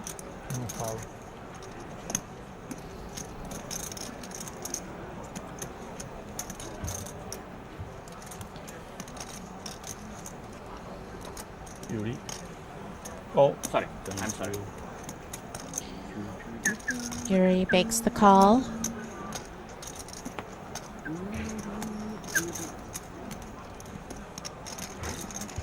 Turn. Turn is the 10 of hearts, so improvement for Yuri's hand. Now has Check. 10s and deuces with the nut flush draw. At making flops, you are the best. Such a nice flop. What does Felipe want to do? As you could see, SPR just right about won. 370K in the pot. Yuri with 380K in his stack.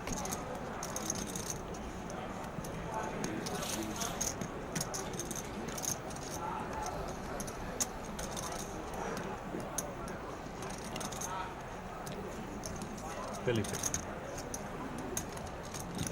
Bet. 130,000, 130.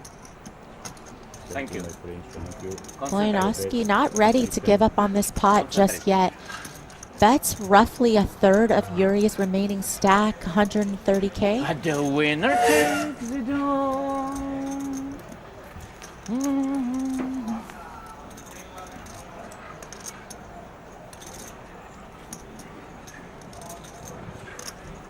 At the winner takes it all. Yuri, call. The Versa system. Thank you. Yuri is going And to River. call once more. To the river we go. Rivero. Rivero. Rivero 9.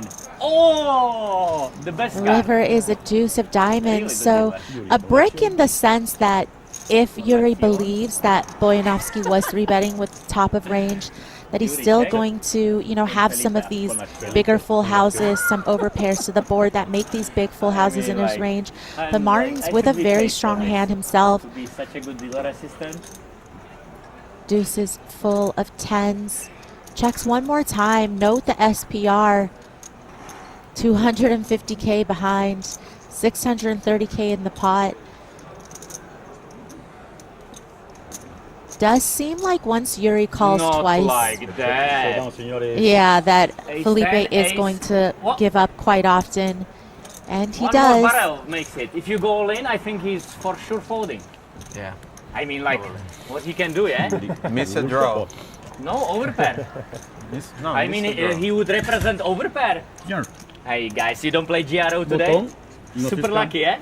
If it would be me, I would for sure go all in. And you, Así. short stack. Nice pot for But Yuri. it's never Como easy. así? I am small blind. Martin, small blind. Yuri, big blind. But Yuri very lucky. How you like check behind? There you see under the bright How do you like lights by our feature table that beautiful If trophy he that goes will all in, be you fold, yeah? awarded to the winner of this event. Tonight, we are playing down to a winner, so we will be covering You see, he would everything fold. from I'm telling you. the bubble You need to the put final trigger. table The trigger. This is to the final I can see champion. that, man. I can see that. He had the breakfast of the champion. It's hard to bluff this guy. By the way, nice call pre-flop. Very nice call pre-flop. Giaro approved? No, Giaro not Digo, approved. con la acción. You play Giaro today? Always. You trying, yeah? Yes. But you're not succeeding. O digo, fold. Let's play walk hand, guys, okay? Let's give you Vladimir. your reward. He needs it. Okay? Vladimir, sensor, please. Oh, Sorry? Sensor. Sensor. Vladimir, raise back. Mingo. I think it's this sensor, no? No. Queen 9 of diamonds. okay now?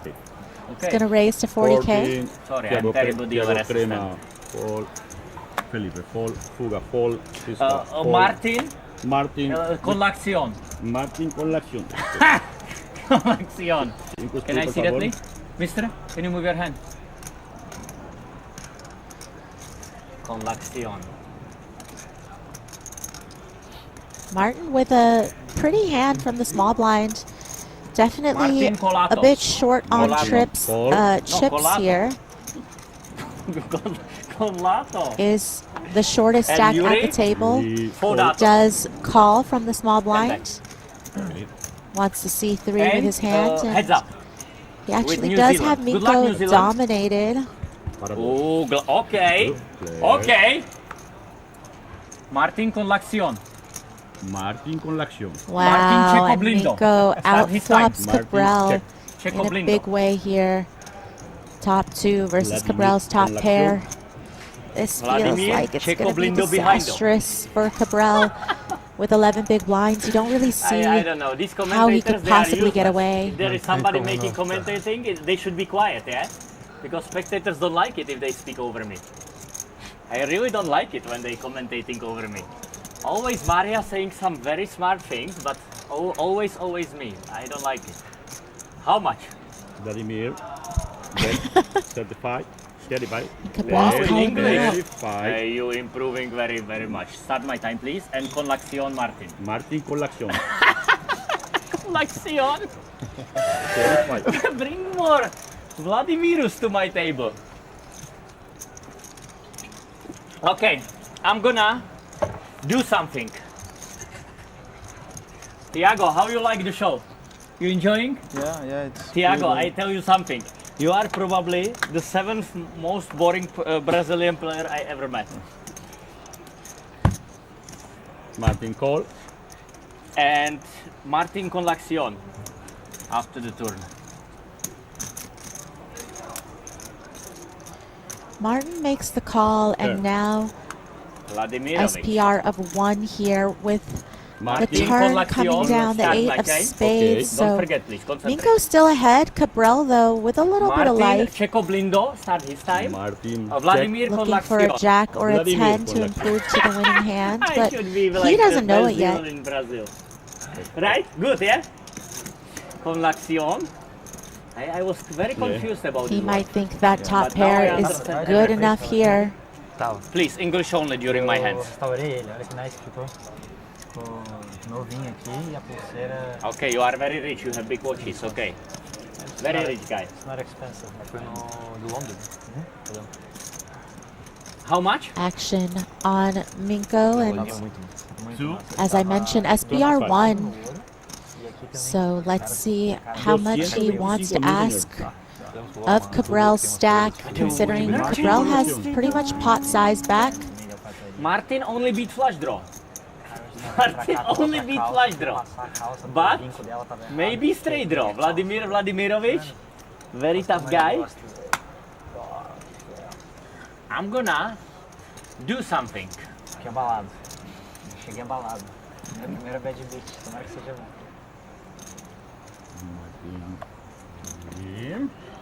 Showdown, please. 185, Like- please. Not like that. Cabral does call it off and 185, sees the bad news. please. He needs some Vladimirovic. help on the river. Which one? 2K. 2K? Vladimir, why are you sweating? 500 You are more. sweating like a turtle. Like a Fixed turtle. limit stud. Okay, my friendo, Sieben. How is Sieben? Dale. 8 minus 1. Let's do 8 minus 1. Pulpo. 3. Oh my God, 3. River is the 3, and unfortunately that means Cabral will be eliminated here in 16th place. Rezar uma missa primeiro.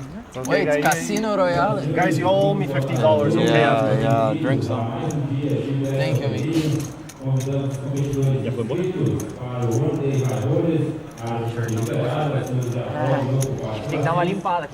And unfortunately, that trophy will not be going in Cabral's trophy case, but he already has one from this trip, taking down the 30K USD tournament 2 days ago. And I have no doubt we will be seeing him in the biggest buy-in event that Brazilian poker history has ever offered. 100K USD coming up. But for now, our focus is back to this 50K USD. Não sei se eu aguentar mais um dia dele. Tava de olho aí nos dois, se não tinha sinal, tá ligado? Uma hora o Mike olhou pra ele no meio da mão. Bom, bota o negócio aqui. Agora tem que mandar um amigo dele, se ele tiver na ele vai ficar no rail. E aí fudeu. A dupla dele. Quanto tem então? Então, 17. Vou dar uns raisezão de 4x, aqueles nossos, por zoado. Tem betar um em range. Betar não, em range. Vladimir. Tá na hora de você fazer isso aqui. And if you're just new to this stream today and you haven't been with us for the last 4 days of action, thank you so much for joining us. This is the first time that BSOP is having a dedicated English-speaking stream for their series. And this is, again, as I mentioned, a series that brings all types of buy-ins from $500 real to 500 real to 500,000 real, something for everybody. But we're trying to build up this channel, so thank you for joining. Please like and subscribe. We still have 9 more days of action from Sao Paulo. Lots of killers in the fields, a lot of sick Brazilian poker wizards, along with a lot of international players as well that are here for their share of the huge prize pools that are being offered.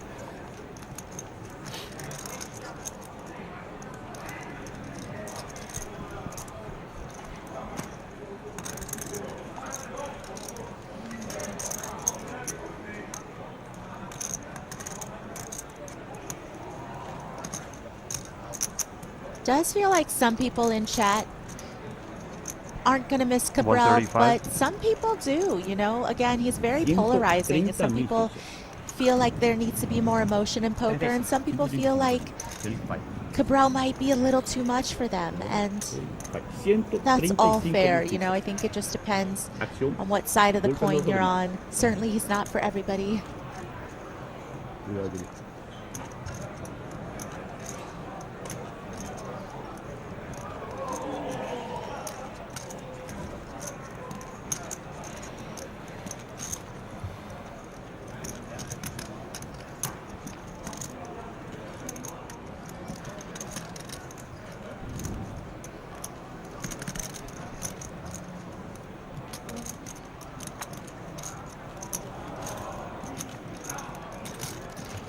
Action this hand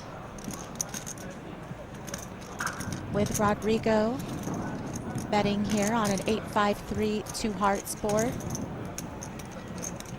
Actually, I believe that bet is coming out of Minko, right next to him.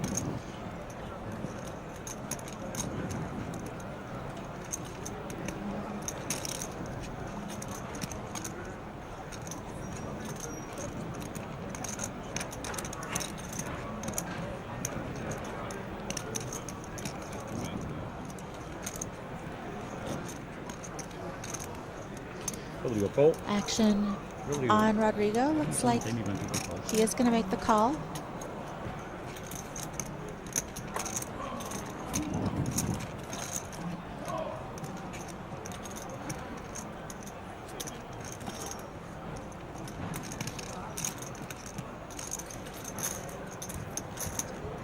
To the turn we go. Heads up here. There. Turn is the Jack of Hearts, so does fill in the flush draw from the flop.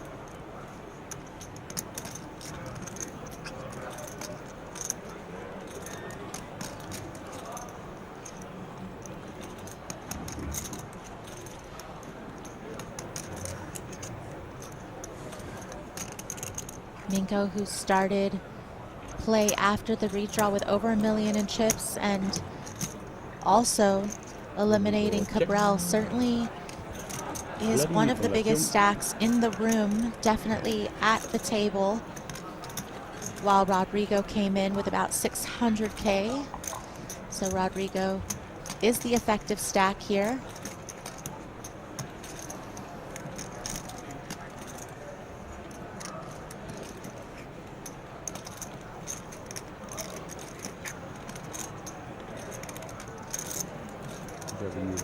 Check.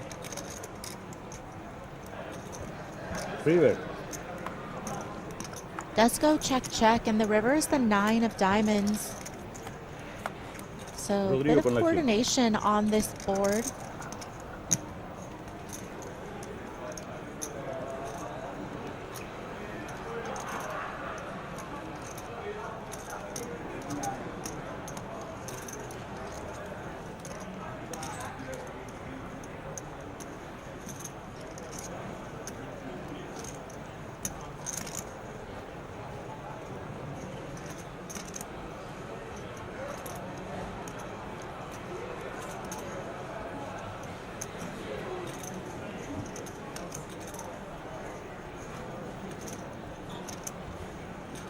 And as you can see, this tournament is being played with a shot clock, so each player only has a certain allotted amount of time to make their decision.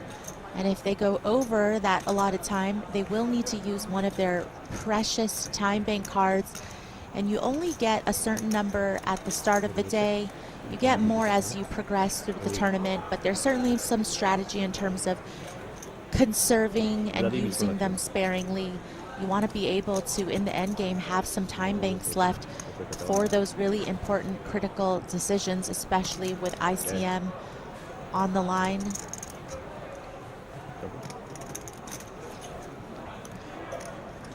And if you haven't watched one of the previous day streams, then you might not know what that green card is. The white card is, as I mentioned, additional time bank cards for the players, but the green one, very special to this series. First time I've personally seen it. As we do see Minko betting the river, it would appear, and looks like in the reflection of Minko's glasses, the hand's gonna go to showdown. Look. No, 375. Got it, ace high flush here against a straight. Okay. Yes, count his stack. Estou aí, parceiro.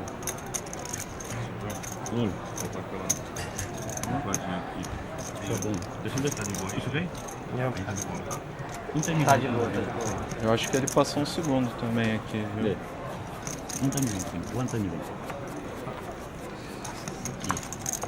And it looks like Minko's gonna pull in another big pot. So going back to what I was saying about the green card, it basically is called the winner showdown card, and I've never personally seen it before, but it is one card per player per tournament, and essentially you could use that at any time at your discretion to see the winner's hand.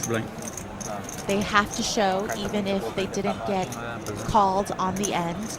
And you don't even have to be involved in the pot to ask for the winner showdown if you play your green card.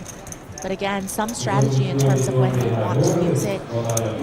Considering that we are on a live stream with a delay, of course, if you wanted to wait for the information, you could get it. You can have a friend watch the stream for you, text you after the delay catches up. But if you need to know now, if you feel like that's somehow going to play into your decision making from that point forward, then you will play that winner showdown card, get that information, and make the necessary adjustments and adaptations to your strategy accordingly.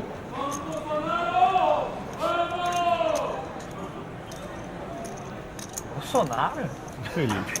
Caraca, que aleatório, velho. Fuga fall, Siska con l'azione. 40. Siska fall. Looks like Felipe Goianovski, ace-4 of diamonds, in early position. Going to raise it up. Rodrigo anuncia all-in, 35 fichas. ¿Quién? Vladimir, 35. Looks like Rodrigo in C3 moved all in. He lost most of his stack in that previous hand with a straight against a flush.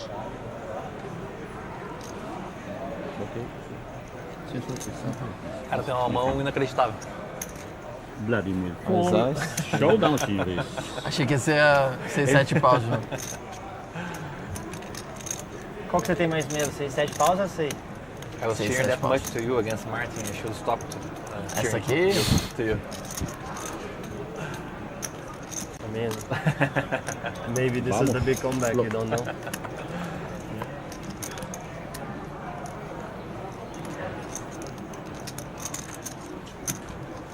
And we apologize again for some of our technical difficulties. They will be back up soon. But for now, here's a close-up of Yuri's face. Never is easy. 13 years. 13 years. 80 horas, é bom, hein? Isso é bom objetivo. We will have the card graphics back up soon, and we'll have multiple camera angles. Just dealing with Maybe after all his technical bet could save you, like, you can come back now. I think he did that because I cheered for him against Martin. Yeah. Looks like It was the Rodrigo tip. does end up doubling up here, as you could see in the bottom right-hand corner of Foi your pra screen. quanto, He's Sulu? stacking some chips. Still going to be pretty short, though. Still alive. 15 players left. Now Minko owes me $50. Achei que ele tinha colocado 500. I donated you a lot Parecia online. 500k, a hora que eu olhei. Que ele tinha movido uma pilha de 20. Ele botou de punhado mesmo. I donated you enough online, I think, already. What? No way. You're You way don't deal up me on with me. heads up and then king jack me, bro. Botou? You're way up on me online. You're way ahead. Vou sair ou vou dar alguma mão? Mais uma dobrada estando do Max Leite. Não, é que caiu o servidor agora. I mean, to be fair, people, there are worse things to look at than Yuri, right? I mean, the man's well-groomed. He dresses well.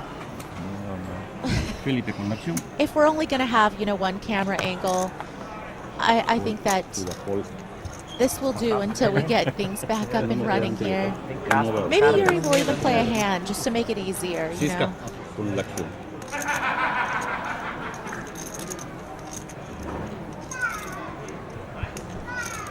Siska race 40 fichas, 40. I would imagine a lot of the viewers on the stream right now are familiar with Yuri. Just such a well-known, well-liked, and very accomplished poker player from Brazil, but known internationally. 3 WSOP live bracelets, and I believe 2 online as well, but also just an incredible online resume, a ton of Poker Stars, W-Coop, Scoop titles. Yuri plays mixed games as well. Just very proficient, all-around good player. Check rápido, esqueci tudo. Ele tava muito. Ele tá se borrando, na verdade. Nem pensei nisso. Ele tá polarizadaço. Que for pro Master, mas muito mais chance que o Big Up, ele já não vai tentar dar uma 10. Vai tentar vir lá. Mas enfim, você tinha uma mão gigante. Podia ter vala-vala. Acho que check vala-vala é bem possível e você estaria ganhando lá. Eu checaria vala-vala. Siska fall. Sim, ele botou overbet, flop, parece muito essas mãos. Foi overbet. Pote, foi pote, não foi? Pote, não? Não, foi 135, ele botou. 25 mil. 80. Tem 110, né? Botou overbet, quase foldei flop. Quase foldei. Acho que não, 6, 7. Tienes buena suerte. Qual que era o flop? 8, 5, 3, 8, 5, 3, duas copas, tem 6, 7 de paus. Talvez quando ele tem, quando ele Looks tá... like we're going to get a dealer change, and I believe blinds are going up. Mas é que nem Broca sim. 5, blinds up, thanks. 10 left já foi bom. 3, 25 blinds de nenhum. É que dá pra blefar. Nem 25. Pode não ser o favorito, né? Sim, dá pra construir. Você pode fazer o que você quiser. Esse jogo chama no limit.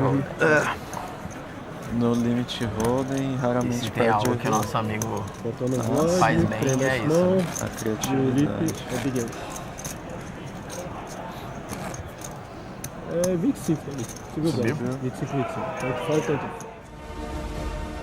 And there's a look at São Paulo, Brazil. For those who haven't been here, come out to a BSOP event at some point. You would get to play with a lot of players that you might have seen on live streams, as well as, you know, a slew of international players, as this is the final day of the 250k Real, 50k USD buy-in event. Registration closed at the start of play today.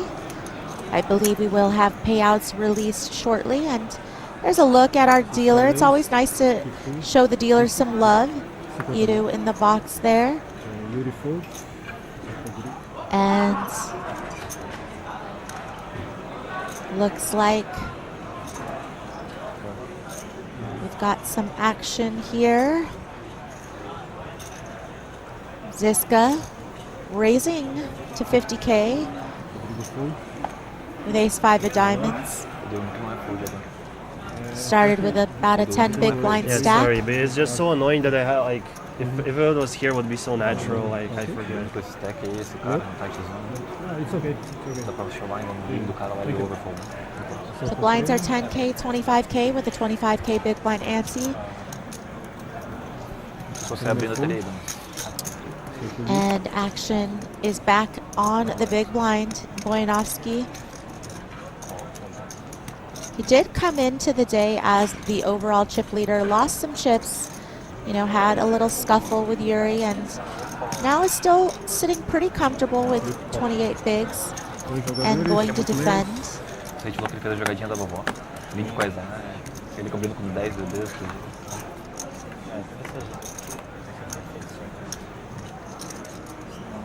Flop is King Jack 5, couple of clubs, so both players who started with ace high. Boyanovsky was actually ahead pre.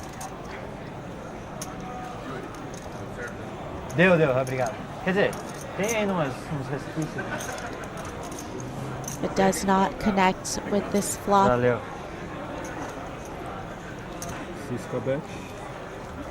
Checks it over to Ziska. Dom é dezembro ou janeiro? Dezembro tem tipo 10 dias. De Natal e do ano. Aí o ano é 2 meses e meio, 3 meses, sei lá. Faz sentido, né? As crianças iam pra escola no inverno. Acho que sim. Se bem que onde eu moro não tem inverno, mas no overall nos Estados Unidos sim. Ah lá, nunca ficou frio? Nunca. Maravilha. Cara, faz tipo. Teve um dia de manhã lá que fez 8 graus, mas só de manhã, de tarde tava 25. É muito. I believe Ziska did flop bottom pair here. I believe he had ace 5, or did he have ace 4 suited? Either way, Ziska bets 36k on the flop. Gets check raised by Boyanovsky, who just has ace 8 on King Jack 5. 75, né?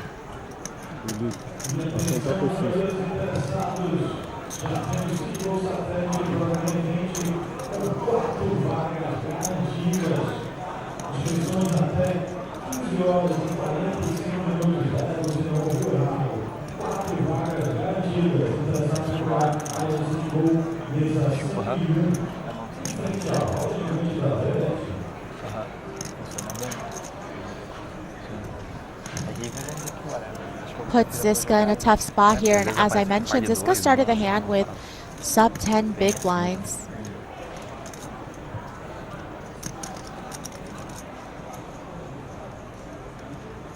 Cara, o mais legal da live que eu assisti de ontem da transmissão foi reparar nessas tells do Martin quando ele tá falando. So not a whole lot of maneuverability for Ziska after he faces this check raise. Ele induzir a fazer o que ele quer. Tipo a mão, por exemplo, que ele tinha 10 e 8 suited, tá ligado? Ele começou a falar, imagina se ele check, ia ser muito engraçado. Então, tipo, na cabeça dele, ele falou, cara, se ele tiver a dama e eu falar isso, ele vai ficar, porque antes da check fold turn, como se ele fosse betar sempre, entendeu? Ele falou isso, lembra? Chega blind war, imagina se ele check fold, eu ia chorar de rir. Tipo, ele queria que eu checasse a dama pra dar check fold, só que ele não ia betar, entendeu? Ele ia checar pra frente. Se é da limpa, eu raise. E daí quando ele fica falando, tipo, fala que tem, não sei o que, tipo, ele tá com o bluff catcher fraco. Tudo bem? Eu queria um chá de hortelã duplo, por favor. Obrigado. Se você não falar nada, eu vou colocar tudo. Ah, a foda do chá é o xixizinho. Já tô aqui, falta uma hora pra joga meio insta, né, os velhos. Não, obrigado. Joga rápido e fala o valor. Chá libera demais, cara, esse negócio de jeito, velho. Hotel, sem prestar atenção. Interessante, hein? Mas eu saio correndo em breve. É isso que você tá fazendo. Small at desk.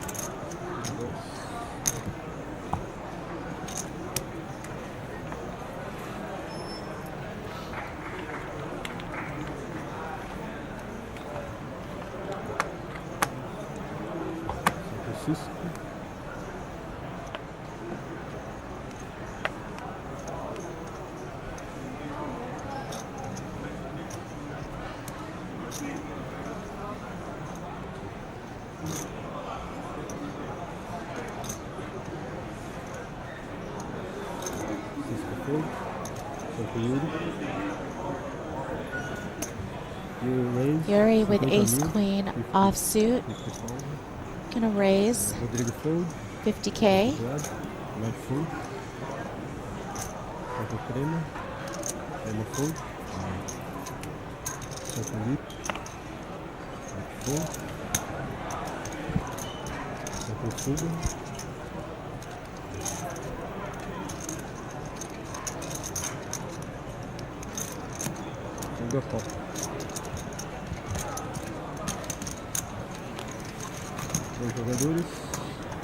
Leandro from the big blind does defend with the 6-3 offsuit.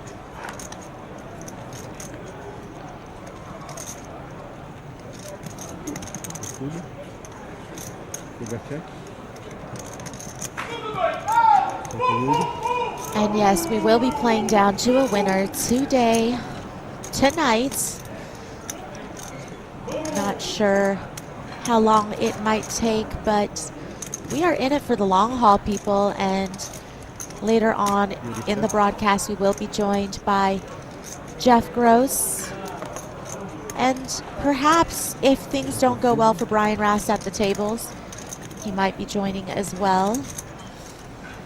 Flop is King Queen 8, so Yuri flops second pair with ace kicker, does decide to check back the flop. The turn is the 5 of clubs, so nothing for Leandro here. Yuri might opt for this delayed c-bet here on the turn.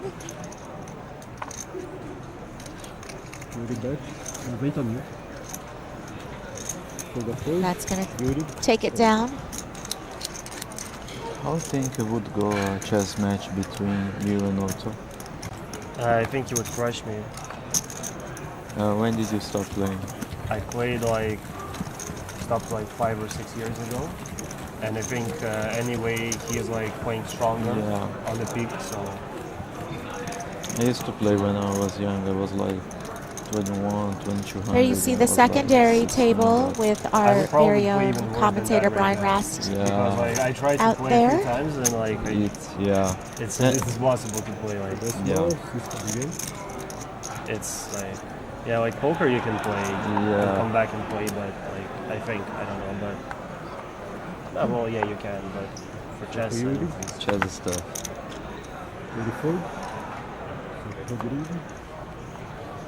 O melhor spot do mundo pra jogar.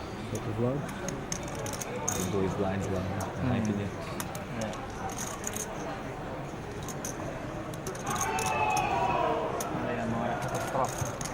Minimum is 50. Sorry. Vlad raise 50 mil. 50. Crema Tá nada. Minko raises Domingo de noite. to 50K. Se for pra lá, é o melhor voo que tem, cara. É o azul. Thank you to everybody that's joining us for this stream. We are building up this channel as it is the first time that the BSOP has a dedicated English-speaking stream. Really hoping to get the word out, not only about the series, but of course about the stream. There's long been a Portuguese-speaking channel for the BSOP. But we are going to continue to expand, make things bigger and better, and especially because the series boasts the largest buy-in in Brazilian poker history with 100K USD buy-in that will start tomorrow. Você tá, meu irmão? Beleza? Beleza. Você também, se for jogar aí. Boa, já. Heads up to the flop. Flop is queen 8-3, couple of spades. So Ziska in the big blind defended off of a short stack and does outflop the ace high. Pô, fazer lá o Vicente tava lá. Bom demais. Ele falou, né, tio? Senta, tio, senta. Cara, teve um gol que eu tava valeu. Meu nome na lista, as meninas estavam, eu não tava. Tipo, já trocaram a gente de. Bem? Valeu. Oi. Esse tipo de problema eu nunca tive, mas eu já algumas vezes entrei no meio. Um atrasou o voo porque eles tinham. And it does look like Ziska's gonna commit the remainder of his stack, and he is ahead. Eu falei pro Sage, se você estivesse aqui no meu lugar, você nunca ia voar nesse voo, porque o Sage tem muito medo dele. Aí o cara entrou assim, eu tenho que trocar uma peça. Aí ficou tipo 2 horas parado na pista, entrou um cara, trocou uma peça e foi pra gente. Aconteceu comigo no último voo, nesse voo que eu vim pra cá. Tá louco. And the turn is the 6. It's never easy. In Texas Hold'em, it's so hard to have your opponent drawing dead on the turn. And the river is the 5 of spades, so Ziska can breathe a sigh of relief as he doubles up. Isso é meia-noite em São Paulo. Fiquei das 3 da tarde até meia-noite em pé em Curitiba e São Paulo. Passei? Nossa. E as meninas, tipo, eram pequenininhas, assim, elas estavam cansadas. A gente planejava tudo já, pra elas dormir e tal. Aí, tipo, Ô Yuri, tava ouvindo o papo. A executiva, essa da azul,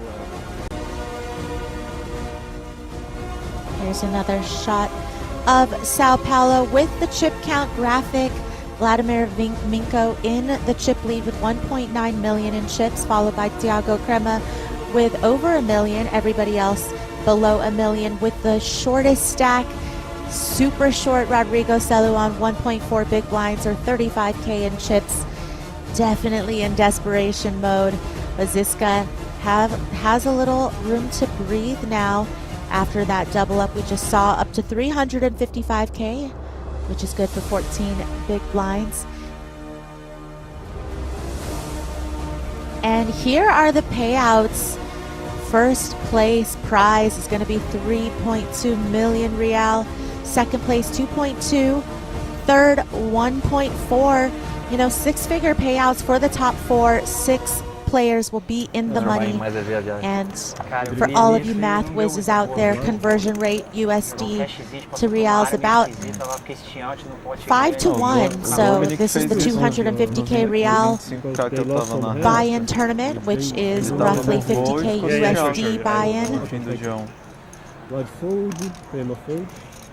So a lot to play for up top, but only 6 players finish in the money, and we still have 14 remaining, so a lot of these players do have their work cut out for them.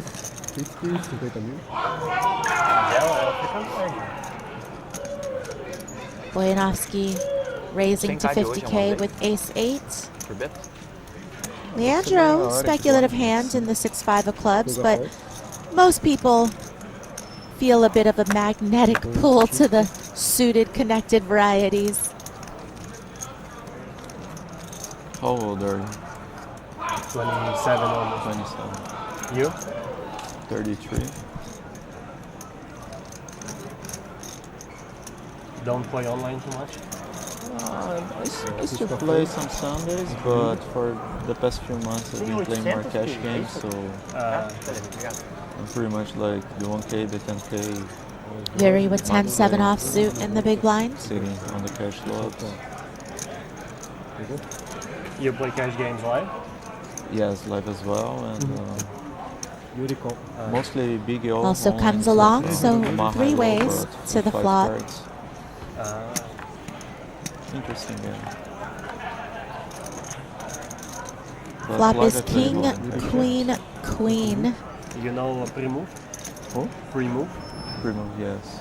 He is my good friend. Boyanovsky still ahead with ace high. I just know the screen name from Stars, but he very likely But you know, he may or may not be a little bit weary of Leandro's flatting range from the button. Certainly can contain some of these Broadway cards. Some Russian guys playing on Boyanovsky does check.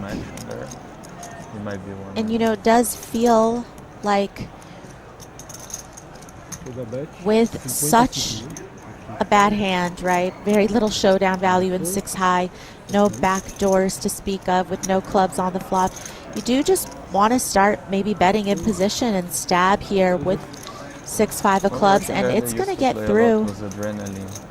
Oh yeah, I know him, but he's not really my friend. Yeah, haven't seen him in a while.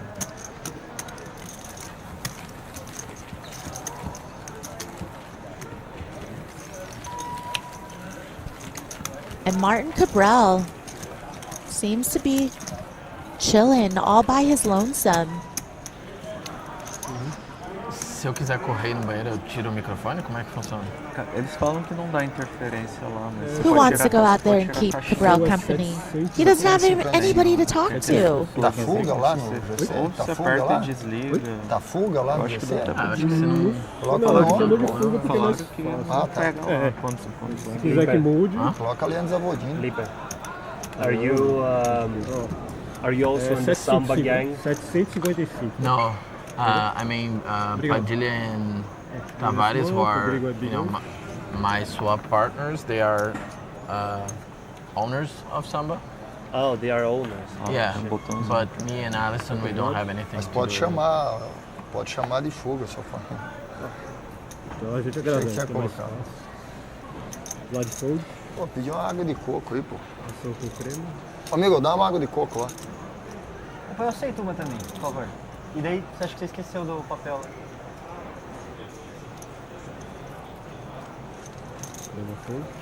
Quando você joga, Celu? Rodrigo's going to make his stand here with the 7-6 of diamonds.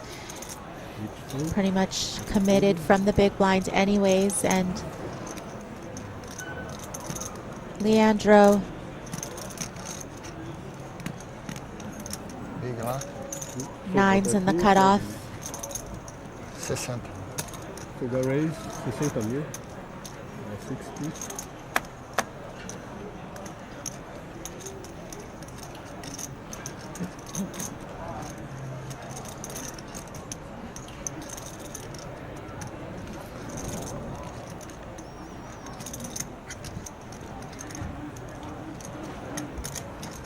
Cisca fold. Ação com o Yuri. Deu um tel aqui. Foi 60 mil do Fuga, Cisca fold, Yuri fold, ação com o Rodrigo. Peraí, all in, Rodrigo faz all in, Fuga call, all in call. 7-6 do Rodrigo. 9 azul. Boa carta. Pode 9. Na tampa. Mas pede mais uma junto pra acompanhar, hein? Uns 5 pelo menos. 5-4-9, 1 diamond. 9 diamond, the first card. Would you you call 9 if diamond? you have in my hand? Like, if you could So choose. it's 9s against the 7-6 of diamonds. 9 7-6 of diamond. diamonds at risk. Not a Good great play, flop probably. for 7-6. Gonna need a whole lot of help I would running prefer cards 5-4-9 here. though, 1 diamond. Okay, that is one of them. Habilitou. Looking I mean, for I have a no 7 idea. or a Probably 9 of 6. diamonds not. Well, actually, no, it's probably bad. It's And probably the still river bad. is the 4 of hearts, so GG to Rodrigo. Probably win more with 2 pair, right? Than like, I'm not sure actually. Eu sempre morro também. Pois é, nem me liguei, né? Tava Mas dessa vez shortinho. como eu vou ganhar, eu vou morrer. Valeu. Essa é uma legal. Por exemplo, se você vai filar a carta, você fila 3 pinta, é 6, 7 ou 8. And the field ticks down to 14, as we've seen 6 players in the money, so still a ways to go. Então você tem mais, tá mais que flipando pra dobrar. Posição, TV. É assim que... Agradeço pelo coaching de filado. Coach de Baccarat. É assim que o pessoal fica viciado no Baccarat, no filado. Sim. Eles perderam algumas mãos, eu espero que... 830. 830 mil, Yuri. Obrigado. Baccarat é o para o ímpar com reiki de um lado só, né? Não. Isso. You will be big. No. Big big sozinho. it was big. Big sozinho. I was not testing you online. guys. Not online. Try to make a little scam, here and there, a little bit of EV. Yeah. Always good. Eu botando o Yuri, o Vlad vai ser big, tá? Não temos small, tá bom?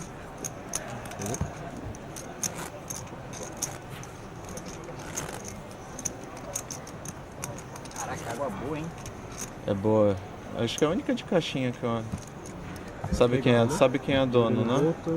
Botamos small, o Vlad, big. Nossa, muito boa. É muito boa mesmo. E é só água de coco mesmo? É, aparentemente. Ou tem uns negocinho a mais? Aparentemente é. Ah não, é isso aí, água de coco e integral e vitamina C. Olha lá. Carizeira, congratulations, maravilhosa. Parabéns. Free Ed. Hã? Cupom Nerd Guy. Cupom Nerd Guy, a carizeira. Fold, centrifuga.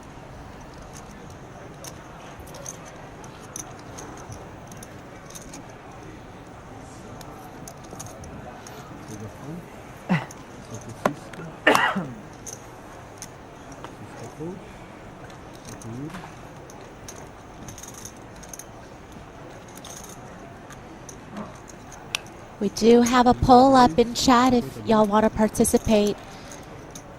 Who do you guys think is the favorite for today?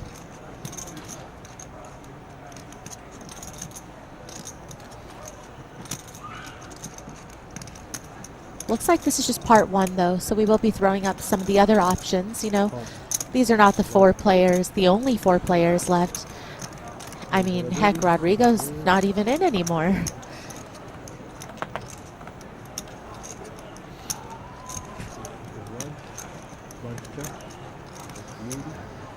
Flop is Jack 5-4.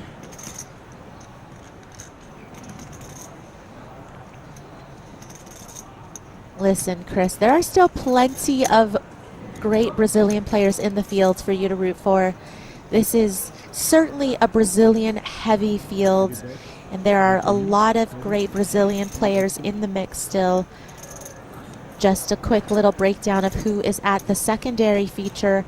We've got João Simão, we've got Ademar Ladva, Ruben Lopez, Rafael Mota, Vladis Tomasaukis, Brian Raz, Pedro Padilla, and Leo Rizzo. I do believe one of these players are probably out, but we don't have that update quite yet from the other table. But we are down to 13 players.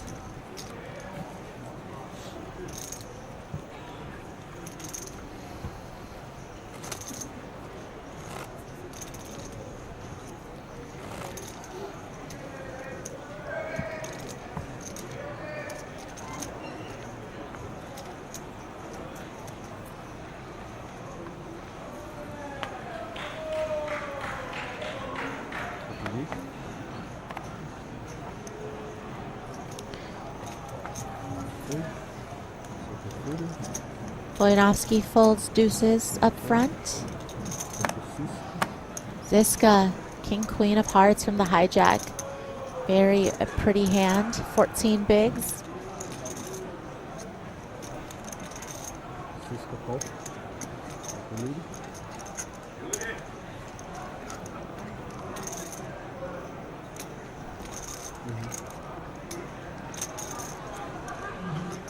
Yuri with the ace-9 suited in the cutoff. Raise 65,000, 65. Does look like Ziska limped in from the hijack, which allows Yuri to be the first razor in. Maybe you could to throw the cards 65K. here, if it's possible. Could you do that? Yeah. Esse é o meu já? Não, não. Assim, agora eu vou pra você. Senta o crema. Sorry. Aí pode ficar.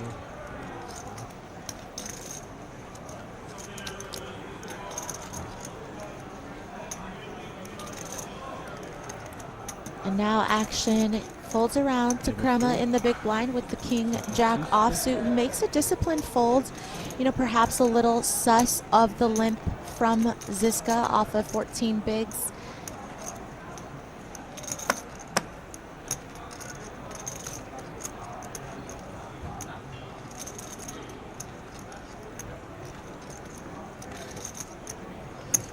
Ziska gonna call C3.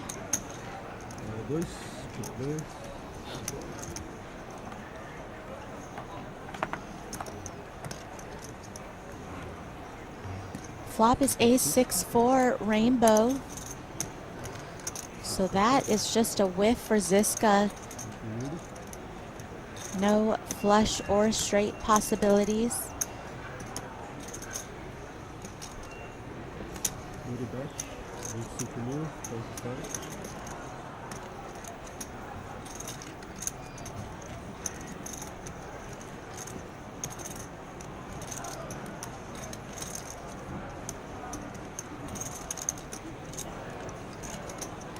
Looks like Ziska is going to come out firing 25K though. You know, doesn't decide to check and play in flow.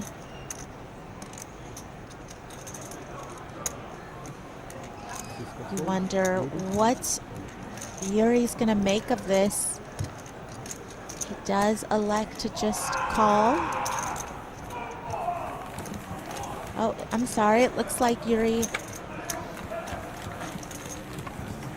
Maybe the graphics are a little delayed here, but maybe it was wrong, and I think Ziska maybe checked Yuri bet 25K, and Ziska folded either way. Cabral, what do you guys think he's doing? Is he watching the stream? Is he gonna do some content? You never know what Cabral's up to. But I guess we have a Cabral cam now. James in chat says, give us Brian, please. He's currently at the secondary feature table, but I'm sure there's going to be some movement. We would also love to see Brian.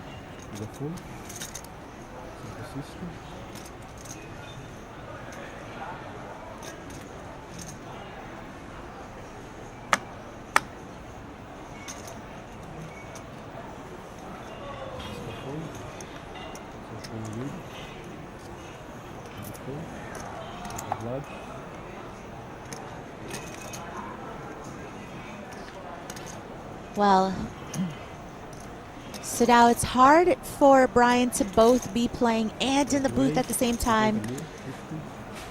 I don't think we're going to get Brian to punt his stack just to join us, but if he unfortunately gets eliminated, he will definitely be joining us later today.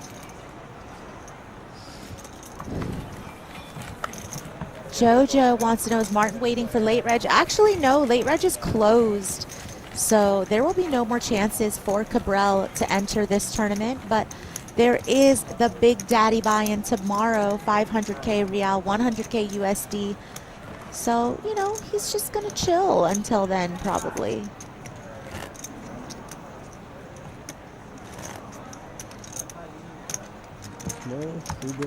Oh, get Martin in the booth. Well, that's not really my call. That's up to production, but maybe we could put it up to a vote for the viewers as well.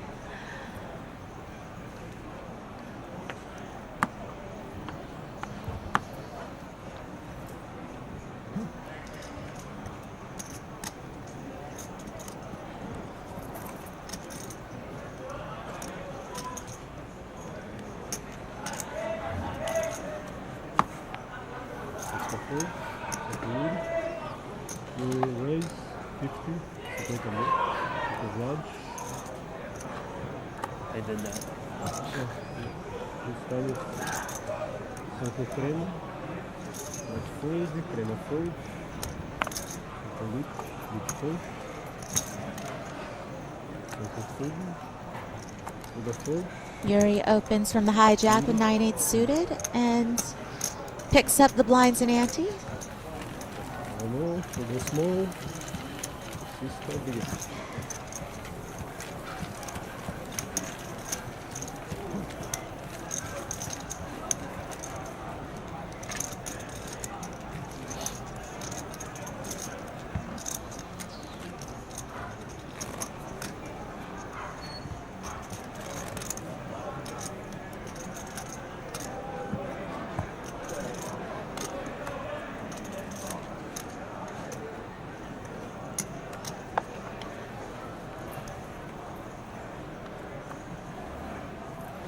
Yuri.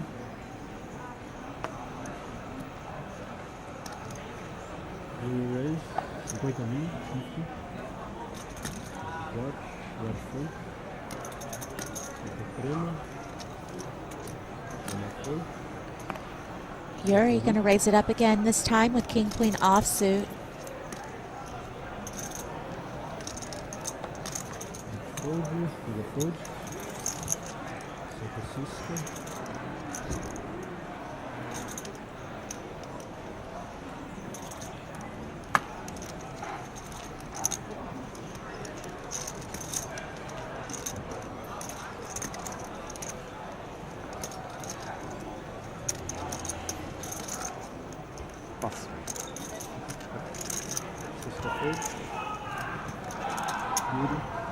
And Martin's gonna pick up the blinds and ante again.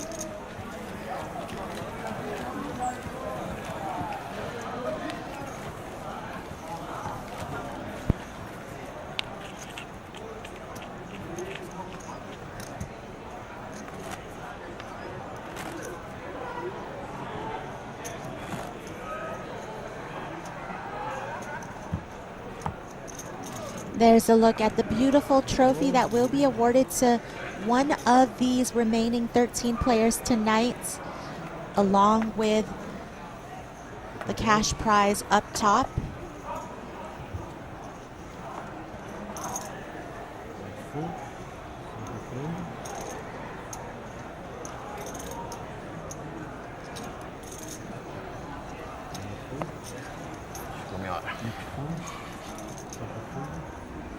Aperta o botãozinho.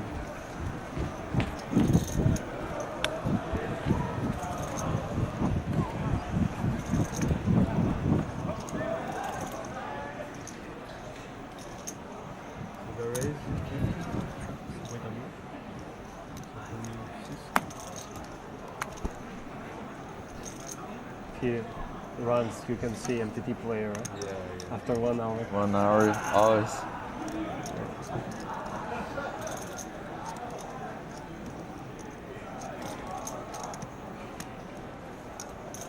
Pass.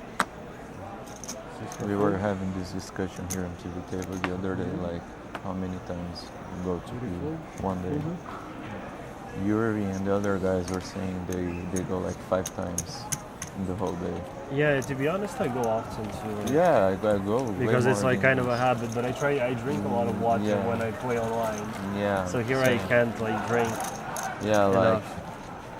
like 90 minutes maybe would be fair, but most of the times we don't have the option, so you just go every hour.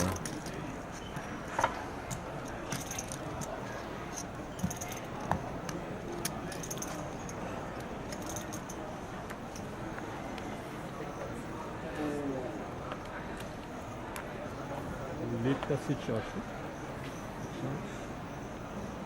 Soco crema.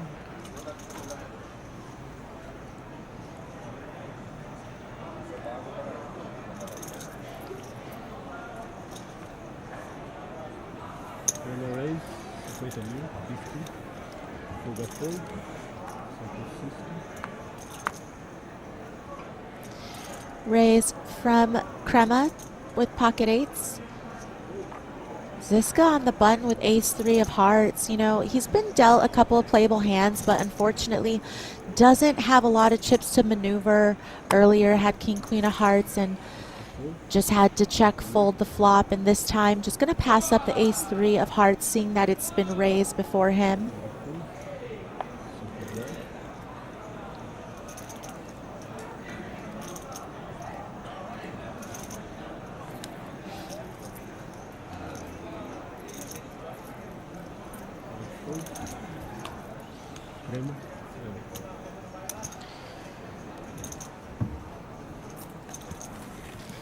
Gets the blinds to fold.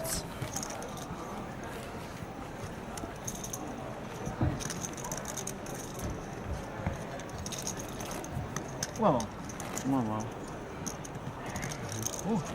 E que eu tava montado, então. You like to do sport? Yeah, so my brain was too slow, so I needed to do some running. Begin.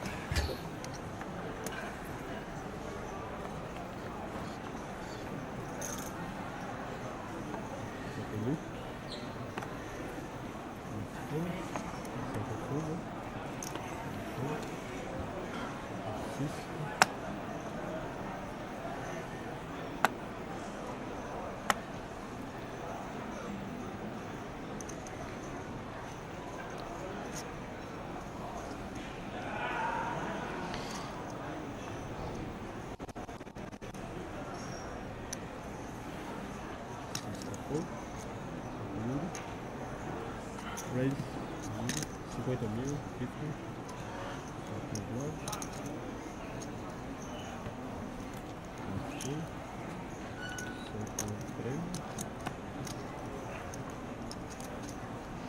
Yuri with another raise, been pretty active in the last orbit or two. 7, 5 of diamonds. So far, you know, big blind just really hasn't had any hands to defend. No.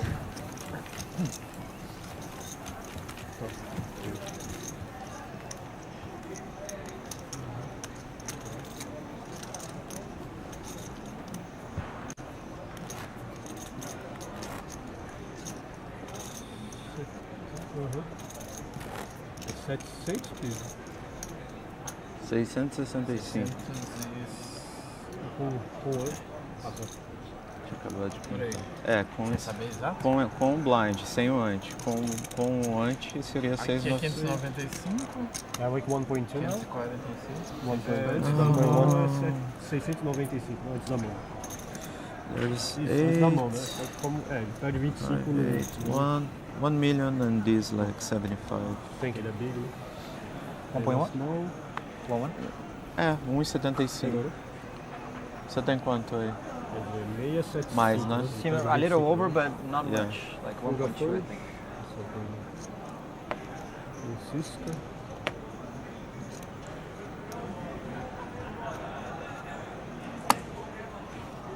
Cisca foi. Yuri.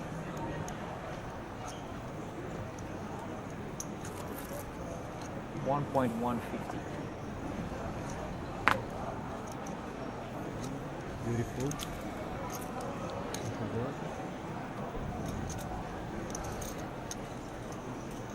Minka with the 5-4 suited on the button. Achei que você tinha anunciado seu open raise. Cara, se ele tá nessa mesa, era capaz de... Era capaz ele... Foi bem na sua vez. Ah, mas acho que a galera viu que eu tava contando e falando pra você. Mas não sei. Não sei qual é a regra. Eu também não. Bom. Para 2. É que, tipo, 100% da mesa viu que eu tava contando stack. Aí This time we do get a defend out of Boyanovsky with the queen 6 of diamonds. Flop is 8-4 deuce, rainbow.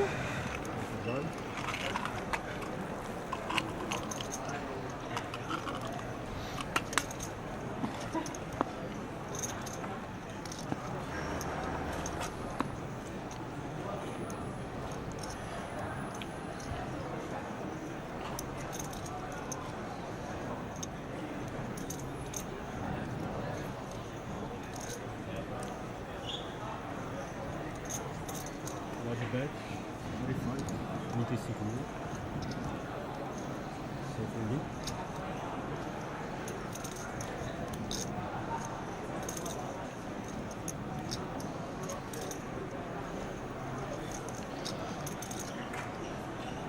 Vladimir's going to go ahead and bet 35K with the gutter. And Boyanovsky, you know, does have some interaction here with the deuce of diamonds. Can certainly turn some backdoor equity and does select this hand as the type of candidate to check raise against this C-bet from the button open.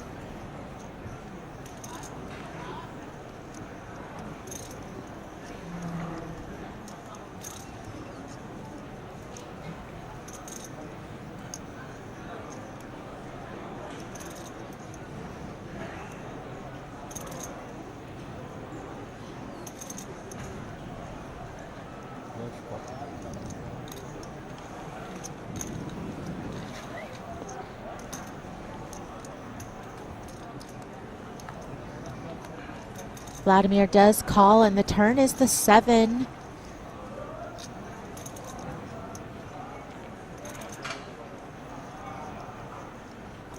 That's going to give Minko a pair and a straight draw. He's got 4s. A 6 would give him a straight.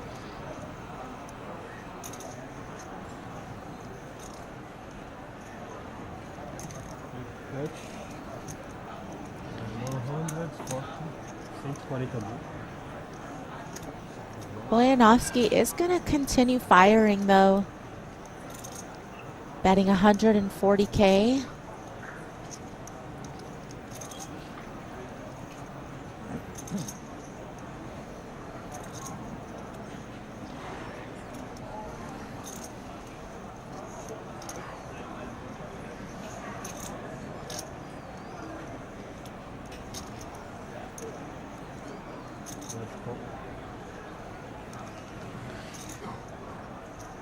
Minko's gonna call.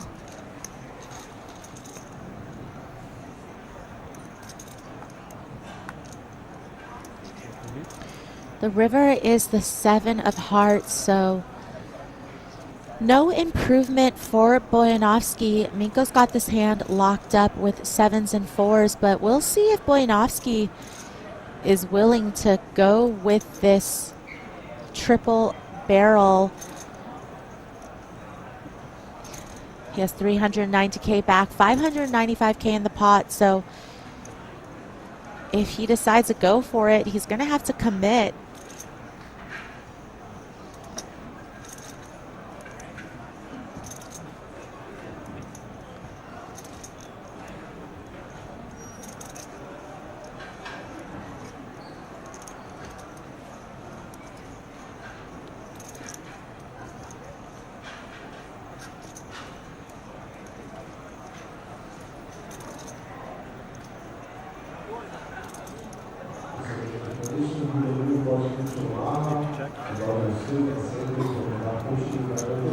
Does look like Boyanovsky is going to wave the white flag.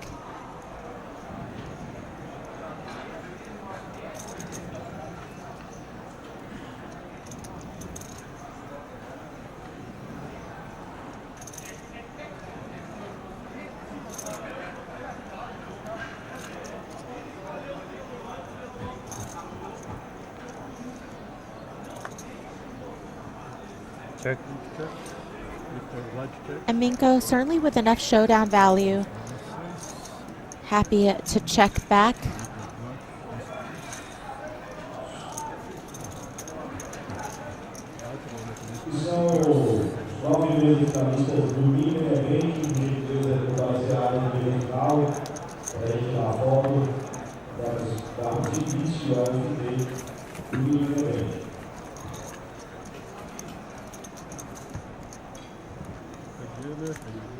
Obrigado. Obrigado.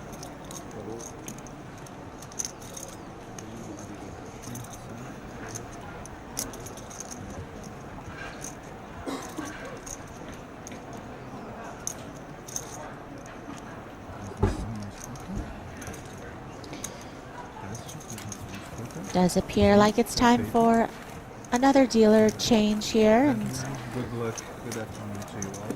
Thank you.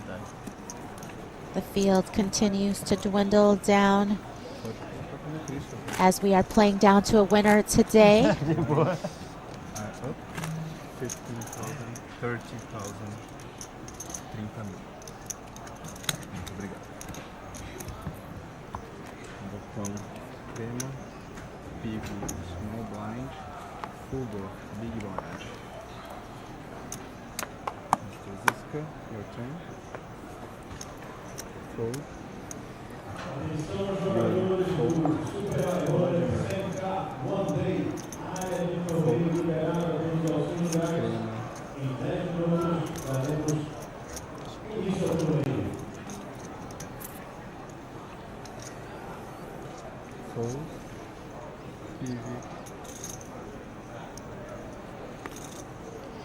And you know, it's been a rough day for Boyanovsky. He did come into the start of day today as the overall chip lead with 1 million in chips, and now down to 375k, just 13 big blinds. PV raises 75 mil. Fuga.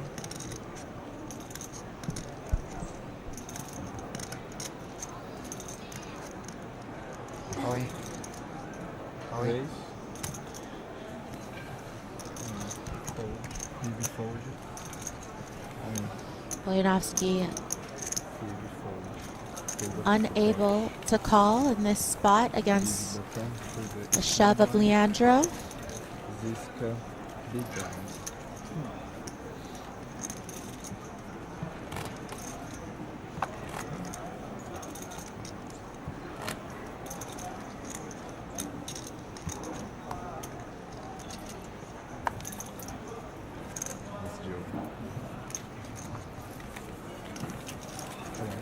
Ace? 8. 3. I'm just thinking, you tilted or not? Não entendo. Tilted. Já falou? Pergunta se mais que você tinha. Não, 3. Ah. Yeah, good.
All in from Boyanovsky, ace-6 offsuit on the button. For him, it's go time. Fuga on the button. Ziska, small blind, Yuri, big blind.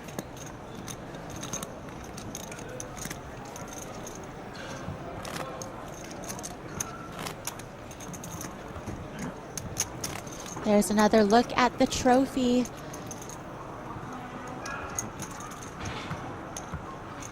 We will be playing down to a winner tonight. 6 players finish in the money, so over half of these players will not take home anything for their efforts here today, but the big daddy of all the buy-ins here at the BSOP will be tomorrow. 100k USD, first time in Brazilian poker history. It's and it's 2 chips. And by the rules, it's called, yeah? No, if it's more than 50%. You can call the floor, but Floor? it's 2 chips and more than 50% of the. Just wait a minute. Ele questionou antes da ação do fogo, então. Godai. O Big Blind é o Yuri, O Vladimir joga 2 fichas de 50, mas ele fala raise. A gente corrigiu para 60. O jogador na posição 8 perguntou se não seria call. Não, porque ele não foi verbal. Acho que não teve anúncio verbal. Eu não sei se teve anúncio verbal, mas mesmo sem anúncio verbal, são 2 fichas. E se não tivesse anúncio? A mais que 50% é raise, não é isso? Sim, exatamente. Mas como são 2 fichas iguais, se você tira uma delas e ela não completa o raise, é call. Entende? Por exemplo, se ele tivesse jogado 50 e essas fichas não estivessem aqui, você tira essa, isso aqui configura call. Entende?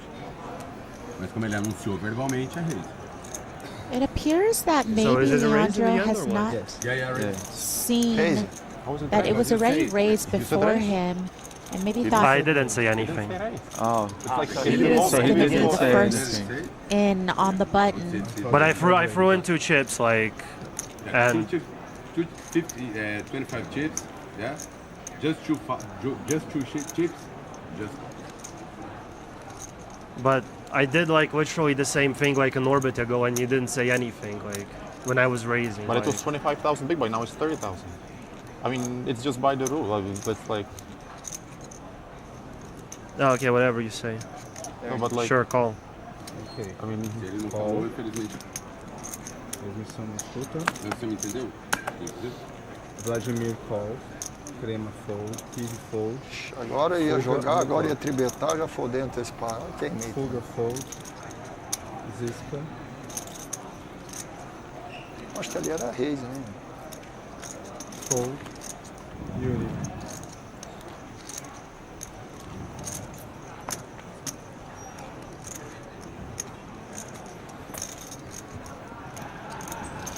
All right, so it looks like that's been sorted, and Minko appeared to have limped from under the gun with 10-8 suited. Yuri in the big blind checks his option. Flop is Jack 8 deuce, rainbow. So both players with a pair of 8s. Minko has the better kicker.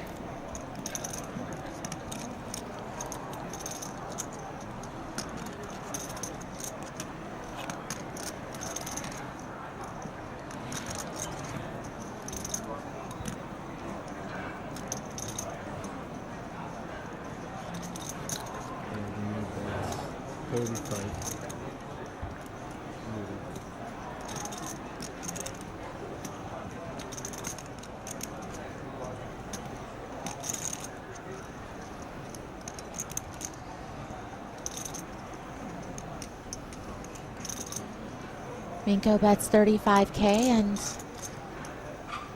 I'd imagine that Yuri's going to continue here.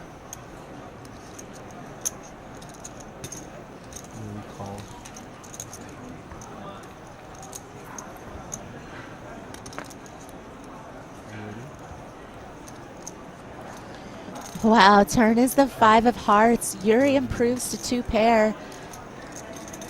But very interesting card, because that also gives Minko a flush draw now to go with his pair of 8s.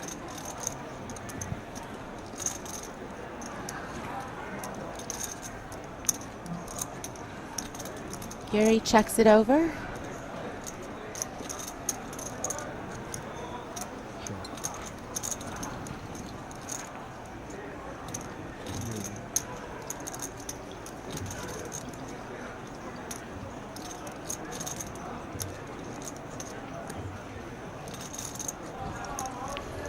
Action goes check, check on the turn, and the river is the queen of spades. So Yuri, who was probably hoping his opponent would bet on the turn and was likely planning to perhaps check raise, decides now he's going to have to be the one to go for value sometimes, although he doesn't love the fact that maybe the queen does fill in 10-9 from the flop, does complete the straight draw.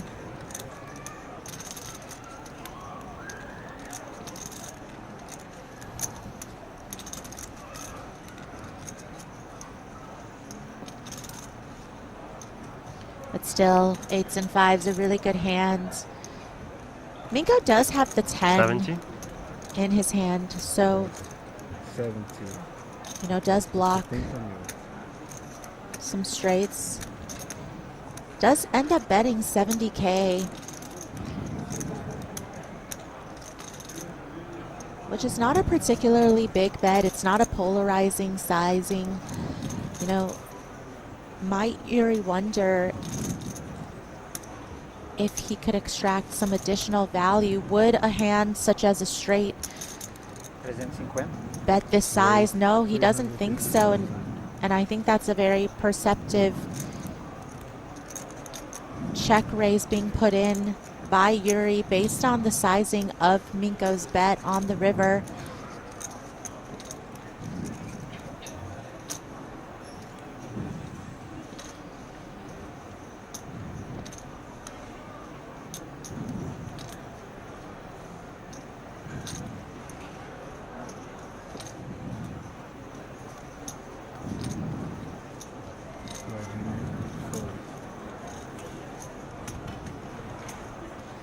And Minko is not going to pay that off, does end up folding.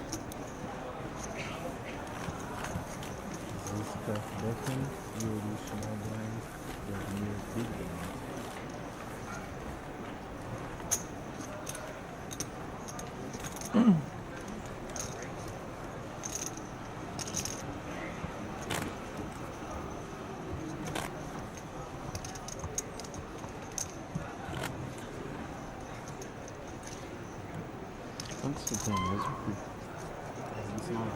Obrigado.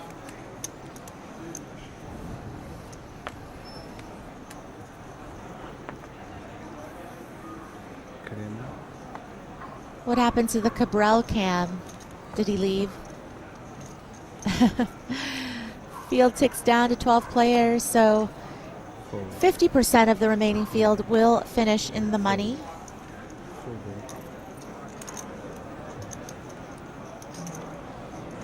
Raise to 60,000.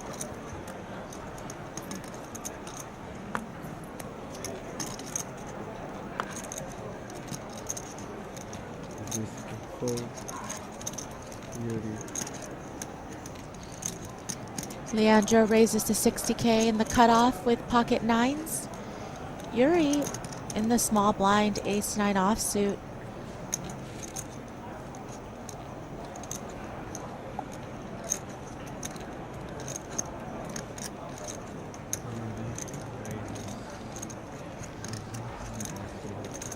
Does decide to put in a 3-bet here, 210K. Minko gets out of the way, and Leandro with a real hand in the cutoff, 27 bigs. I think for chips you can just get it all in here. There's going to be a portion of Yuri's range, of course, that's going to 3-bet folds.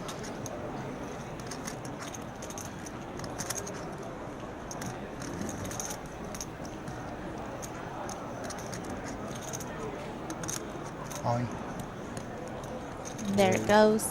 All in. Yuri. Fold.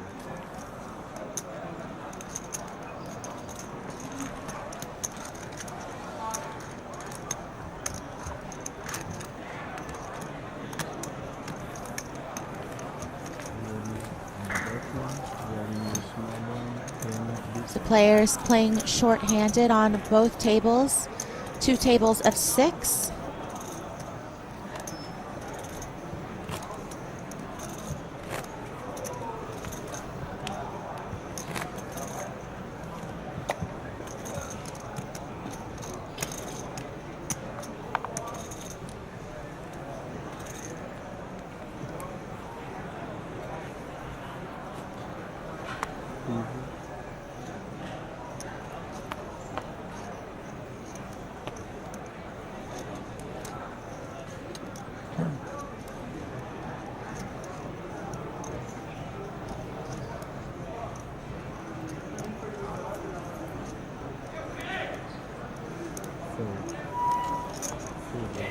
Visca, fold.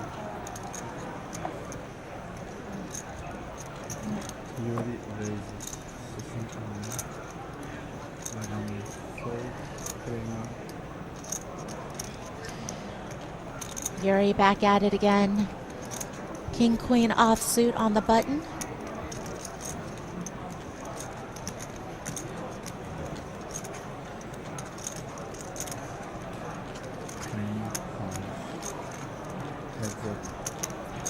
Crema's going to defend.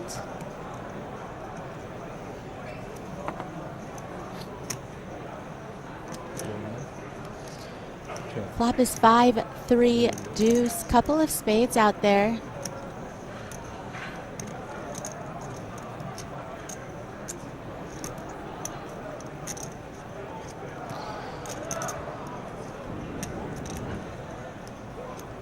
King high still best.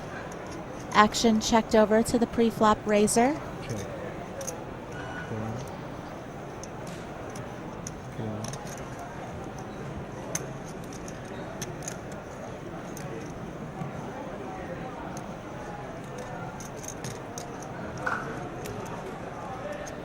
Here he does check back as well, and the turn is the 6 of spades, so a little improvement for Crema's hand as he does have the 9 of spades and still does have 2 overs to this board.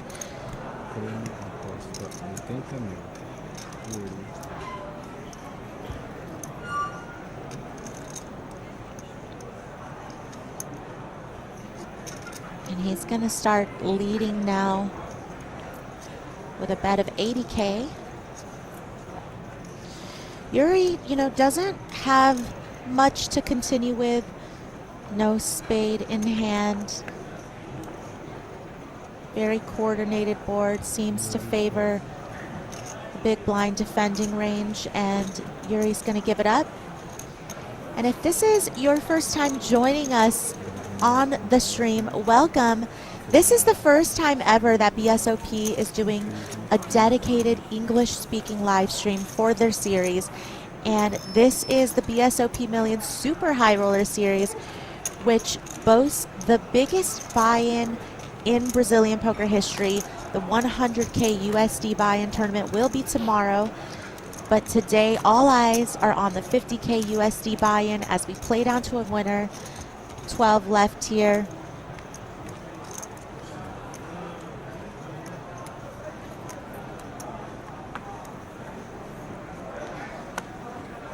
And you would imagine that because of the higher buy-ins that are available this series, we have been seeing a larger presence of international players who have traveled far and wide to come to Sao Paulo to play against some of these Brazilian wizards. This is day 5 of coverage. We still have 9 days left of coverage to go.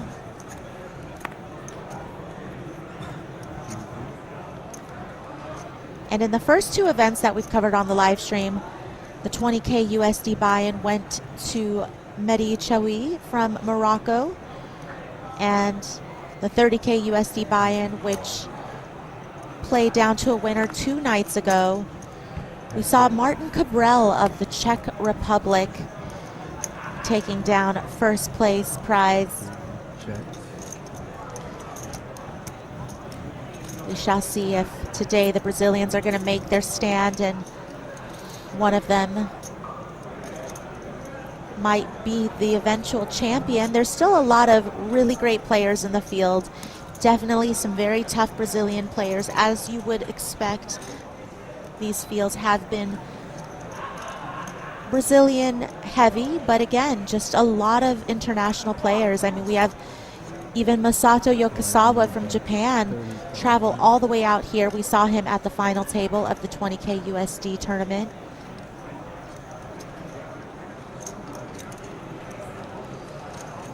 Flop is ace 5-4, a couple of spades, so this flop is all Minko with top pair.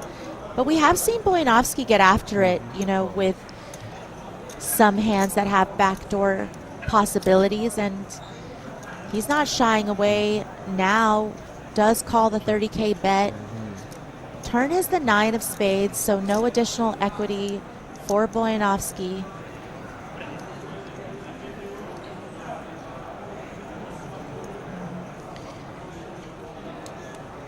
Amunzo in chat asks, have I ever played in Brazil?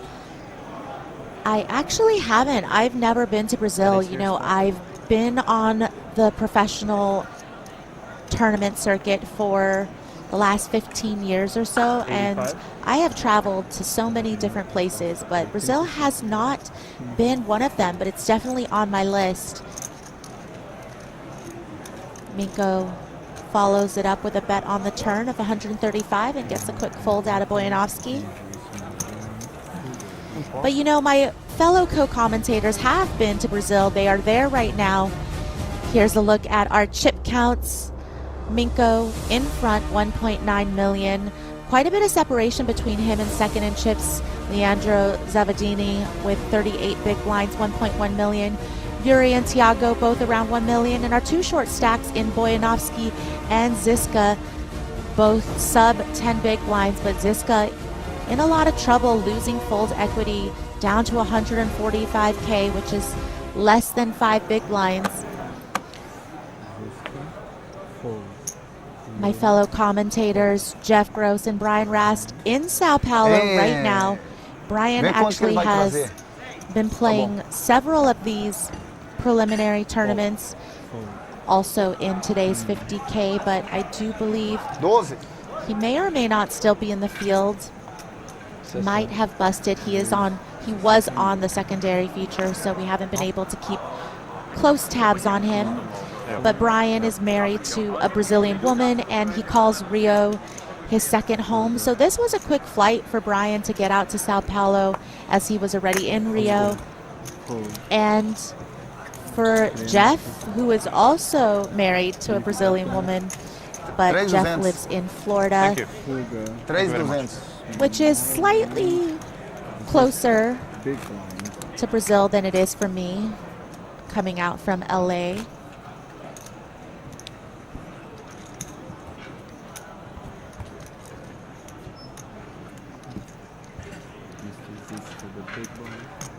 Sorry. Thank you. Yuri, fold. Vladimir.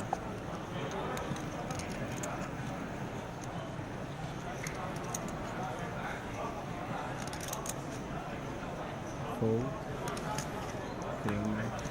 Fold. Pig.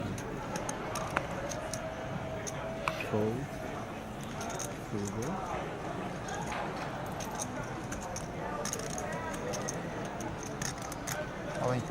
Raise all in. Call.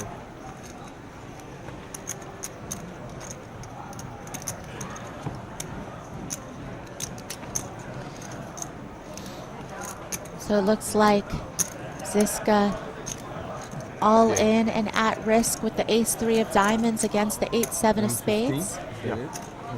115 mil. Ziska all in.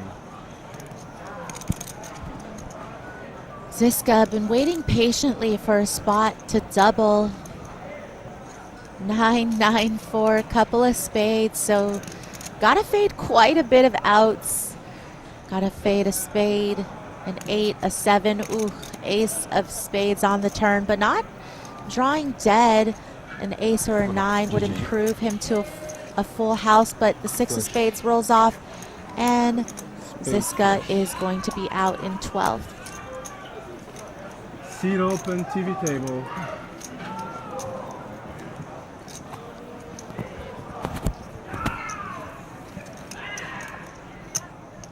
Cartão de posição tá aqui, tá? 5 cash. 5? 6. 6 cash. And what is min cash? 675? 675, yeah. 2. Não, da onde? A 100 tá aqui, tá todo confuso.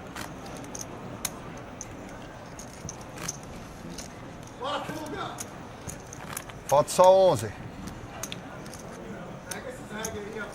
Que jeito, homem. Tá bom. Yuri Big Blind nessa mão não temos o small blind. Olha bem. Fuga botão. Vladimir.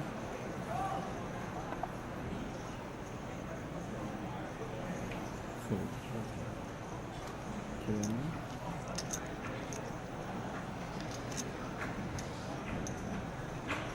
Fold. PV.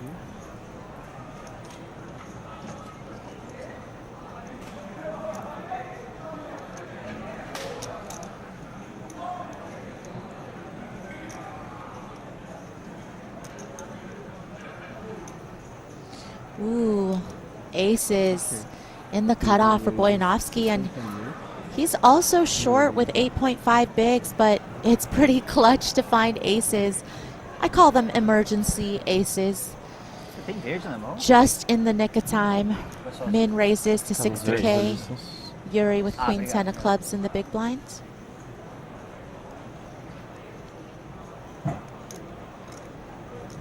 Yuri calls. Dois jogadores.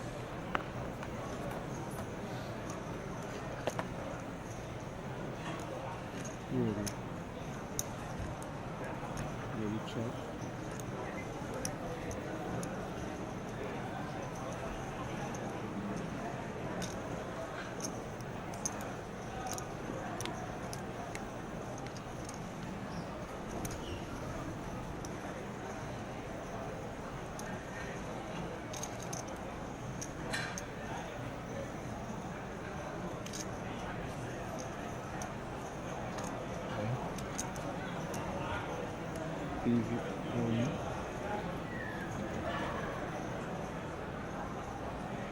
Yuri calls.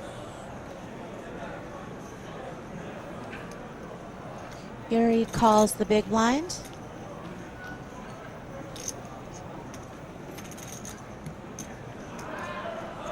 Ok. All-in do PIB 195 mil.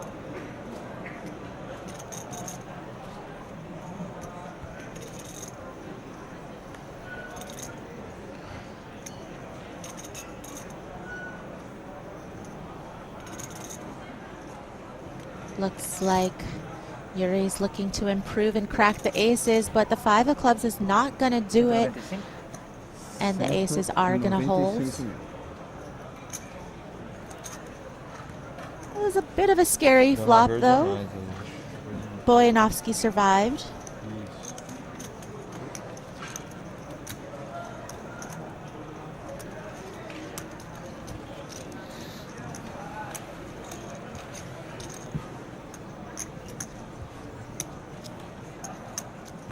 Bet button, PV small blind, Vladimir big blind.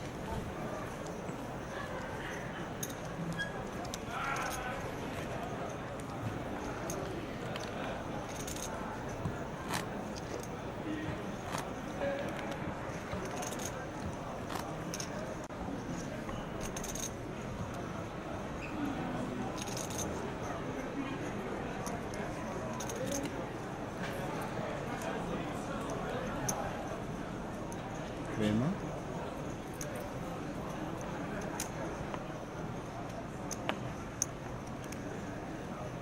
Fold. PV.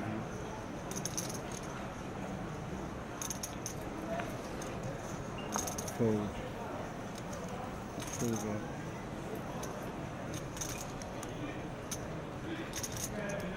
Fuga, raise por 60 mil. Yuri. Fold. Vladimir.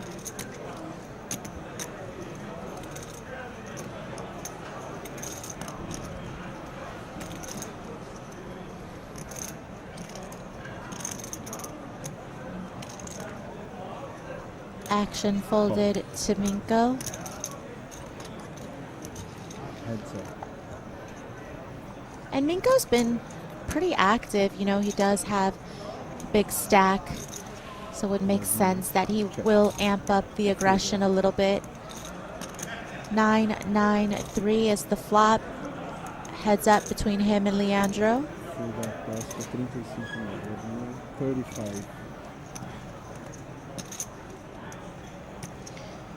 Looks like Minko checks and Leandro's betting 35,000.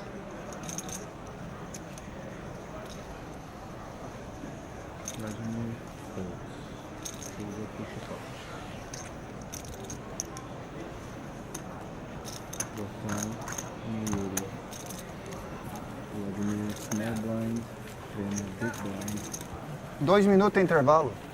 2 minutos. Minko is gonna fold. Ah, então manda na minha.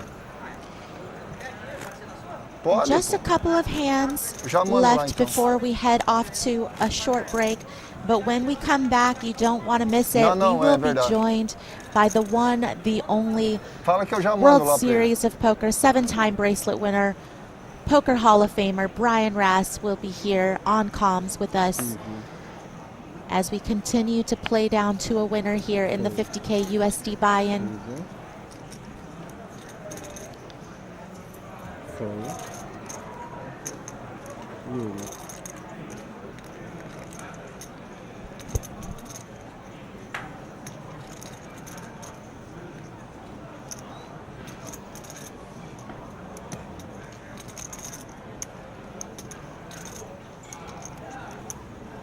Fold. Vladimir.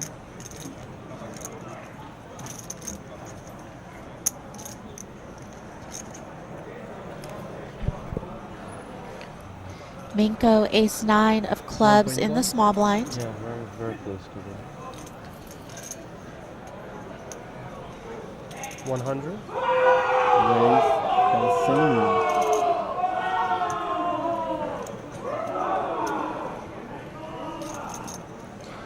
Ooh, so Minko raises to 100K from the small blind. And Crema with a huge hand, big slick in the big blind, ace-king offsuit.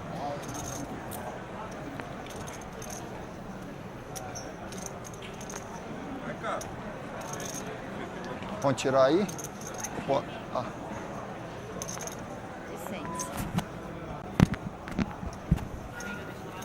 Pode 7. deixar a lapela.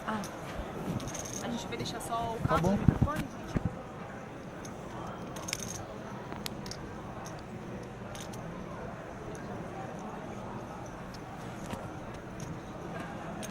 Crema raise para 290 mil. 290, por favor, Crema. 290. Crema gonna put in the 3-bet to 290,000. Some really big hands here in the blinds.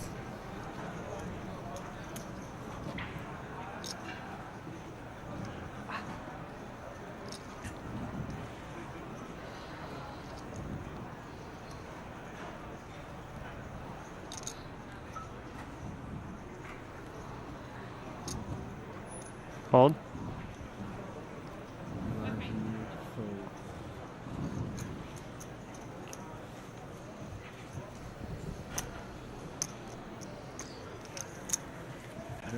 Gentlemen, we have a 15-minute break. It looks like these players are heading off to break, so we will be back very shortly. I will be joined in the booth by the one and only Brian Rass. You don't want to miss all of the action. Come back soon.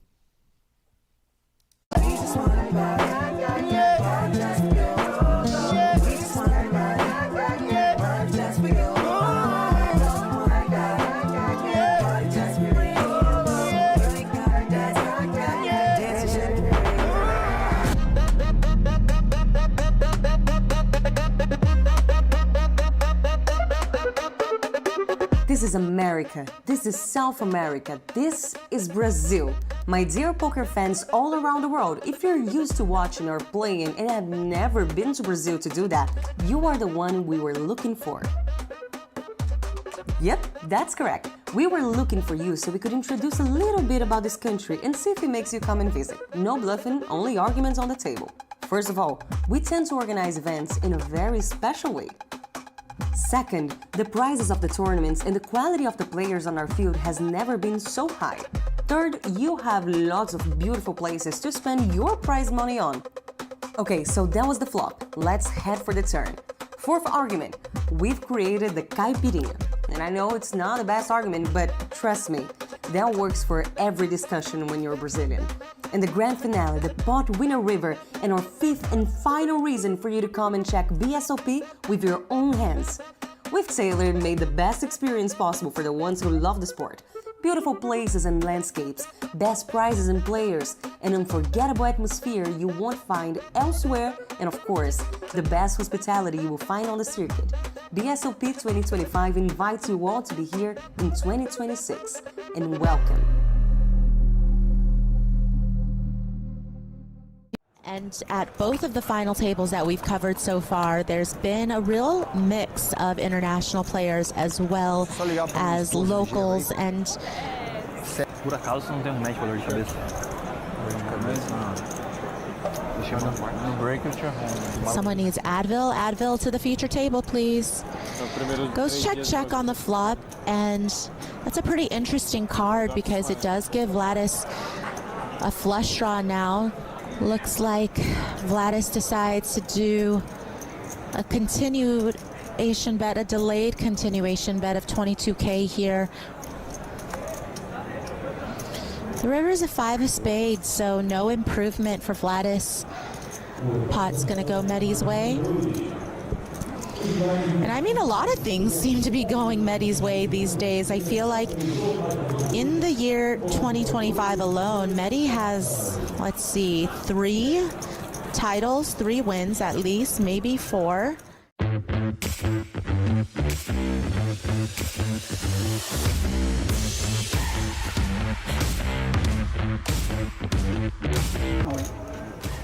Oh, Akari. No waiting, just rips it in the ladies. Dama Dama. Renan, and not the fun spot to be. I mean, at least he has an ace. The flop's the big part. Oh, yeah, he's asking for the quattro. 4-9 or ace. This is our first bubble of 2 bubbles. That is the final table bubble. We are at 9. Wow, Dan Almeida has 4 big blinds. Yep, he shoves. I like it. And now this is a very easy call by Rodrigo. It's not the best board to get chops. Okay. Yeah, King 9 just enough, and Dan gonna fight, but go out in 9th.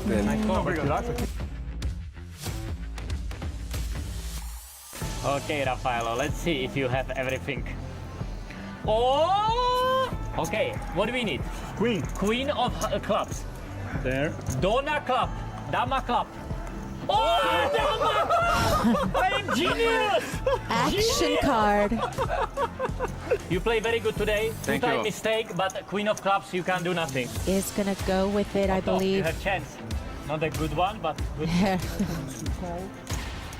At natural 9. Ooh, one of the worst call in poker history.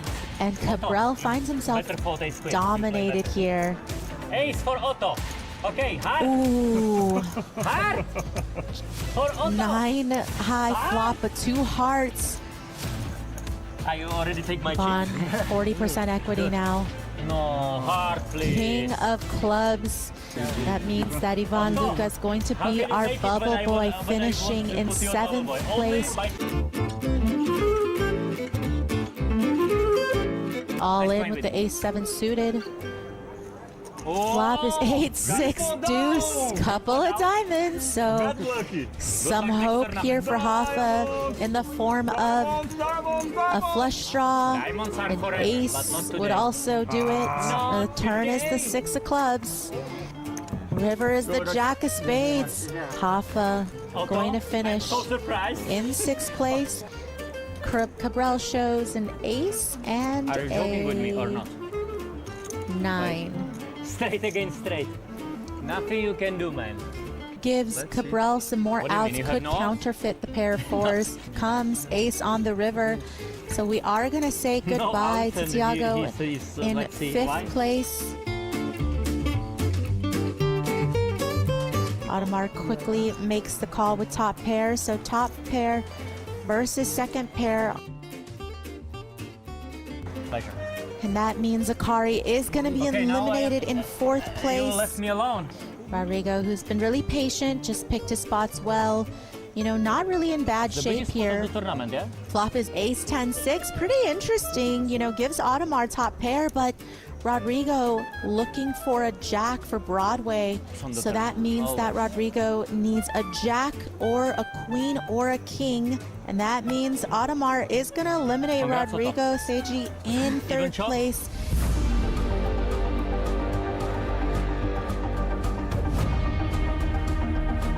Otomarus, you crazy guy, really. Otto is boring, but he always posting blinds, right?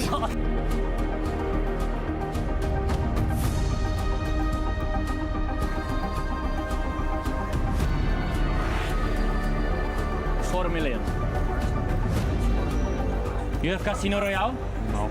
Audemars puts it in here with Queen 7 up against pocket threes. Bring more autos. What is this called? Auto. Good luck, man. Nice second place. It's not bad. Second place, always good. And threes managed to hold on here. Turn is a 4 of clubs, so a safe turn.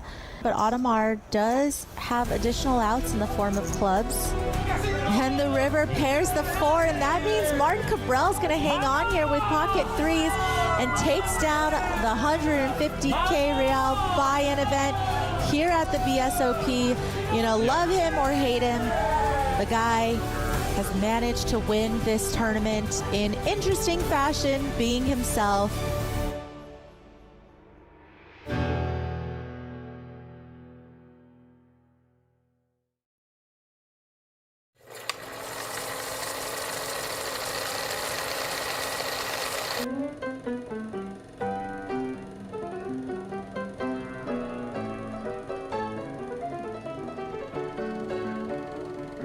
Aw, that's so nice. What's up, guys? It's okay. I could read it, even though it's the order is a little messed up. Oh, there's our guys again. Oh, I love it. But I appreciate it. You guys are so sweet. I love you guys.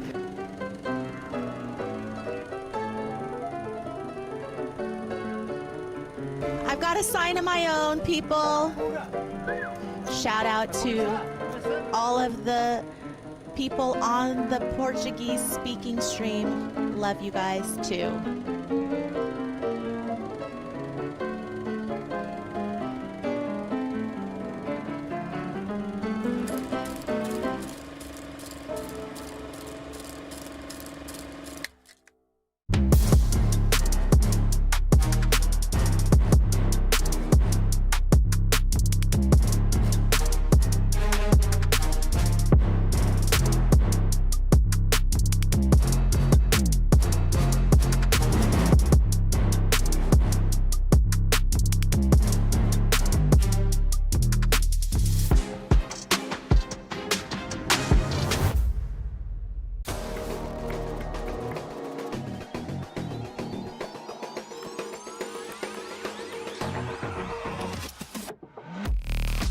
What a flop here.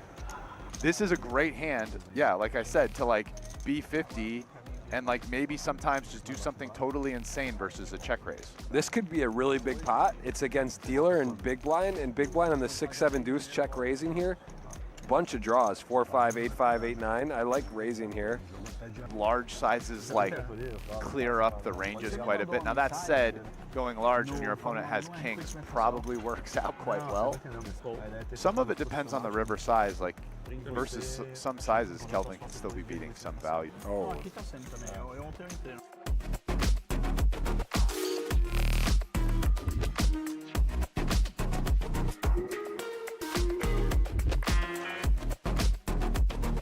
Queen Jack, King Jack, good spot for Rizzo.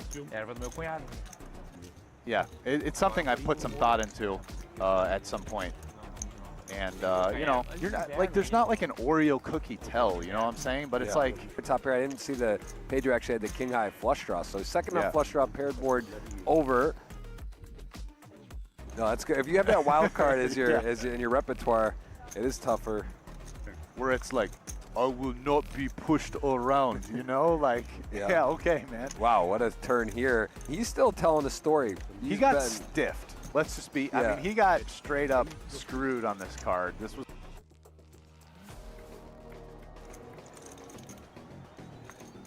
Just a dud. Just a Dudley deuce. Queen Jack is going to win this hand somehow. After flop action and leading turn and getting called in 2 spots, he's calling. He's got a super strong. I mean, I guess, and Pedro can't call. Yeah, he snap folds. I mean, I guess Pedro could find a weird bluff if he somehow. That's what I thought. I thought it was on him, but.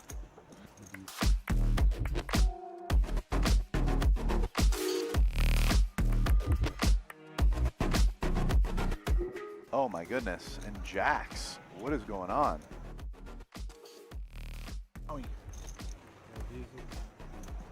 Meu Deus do céu. Quase morreu no coração. Tudo do oitavo! Pum, pum, pum! Coca pra mim, bolota! Vamos, bolota!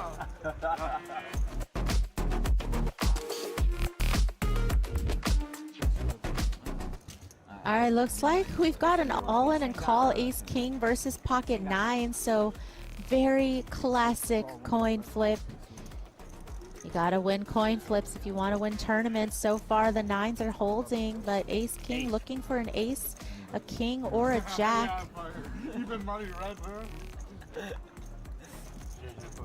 The river is a 7, so 9s are gonna hold.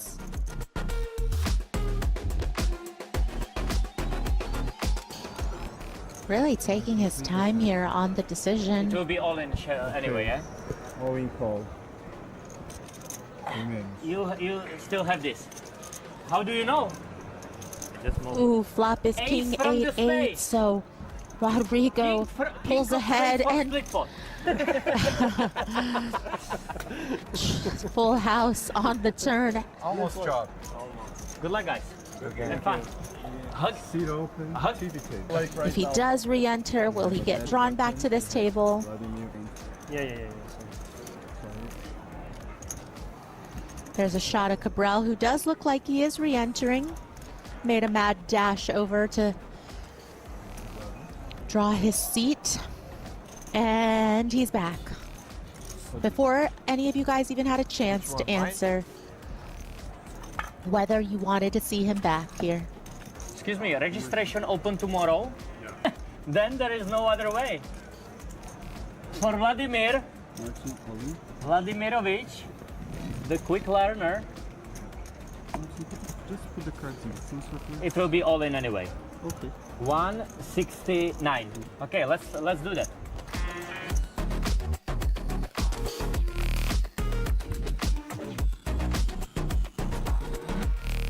Is down another bullet. I mean, I don't know if he was in for multiple bullets before he got moved to the feature table, but that is his second since he's been at the feature table.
Welcome back to continuing coverage here at the BSOP Millions. This is day 2, the final day of the 250K Real, 50K USD buy-in super high roller event. We are playing down to a winner. I do believe we have 12 players left, 2 tables of 6, and we have a lot of great players, both from the Brazilian side and also from the international side. So we can't wait to jump right back into the action. I'm Maria Ho, and we're bringing you 14 total days of coverage. This is our 5th day. We have 9 more days of coverage for you. A lot of action still to come, of course. The big daddy of the buy-ins, 100K USD biggest in Brazilian poker history will start tomorrow, but first we turn our focus back to the 50K as we see these players trickling in from break. And very shortly, I will have Brian Rast joining us on comms. Brian unfortunately got eliminated a little while ago from this tournament, and he's been out there firing these tournaments since the series started, but we are lucky enough to have him, of course, joining us in the booth when he's not playing. And later tonight, we'll also have Jeff Gross, our other commentator, join us in the booth, and we've got Isadora down there doing interviews, sideline reporting, and of course hosting alongside us. So we're really happy to have you here. This is the first time that we are having a dedicated English-speaking stream for the BSOP. So really happy to have you join and build this channel with us. Please don't forget to like and subscribe so you don't miss out on any of the action. Vou deixar desse lado aqui, que eu acredito que acho que fica mais confortável para você. Actually, excuse me, 11 players remain, not 12 as I had mentioned. Uma bolinha para mim, Crema, também? Claro. So we've got a table of 5 and a table of 6. 600, so. No. Which this? 3, 4. Fuga con la acción. 450. Call. Yuri, con la acción. 460 behind.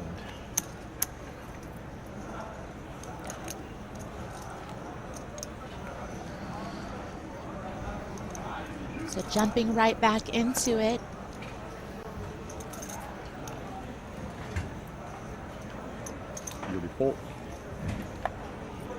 Here he folds, folded to the button, Minka.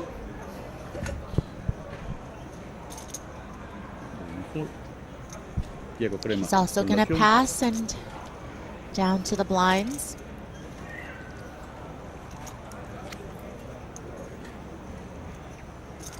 All in. Diego Crema anuncia all in. Acción. Felipe, Paul. Diego Crema push up. Looks like there's an all-in announced. Diego Crema. Felipe small blind. Fuga big blind.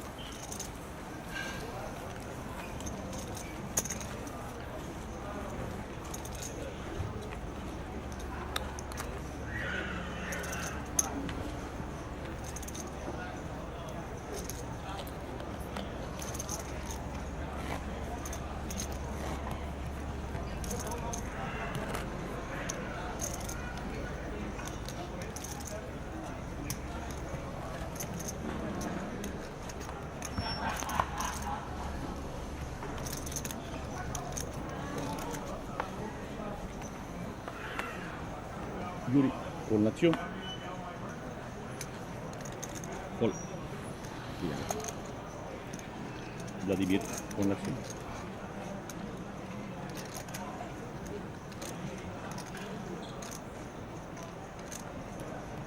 Vladimir extra. 85 mil fichas. Extra. Diego Crema full. Felipe Paul, Fuga Paul, Vladimir puxa Paul. Botão no Felipe.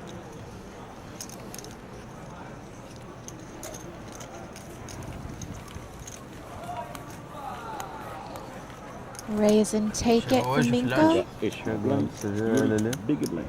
Veio dar o beijinho da Good Run. Veio. Tem que pagar mais tight pra eu ir no Blind War, no spot ali. Logo depois do beijinho. Tá com a energia. Cortar uns 2 pips do fundo de call.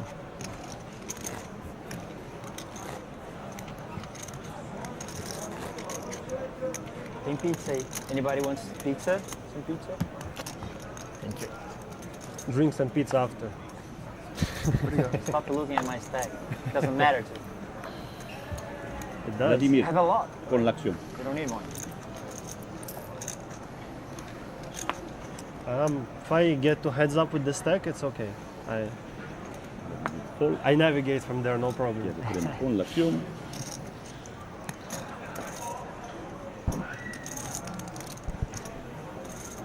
Action folded around Felipe, to con la Boyanovsky acción. on the button. Fold. Juga con la acción.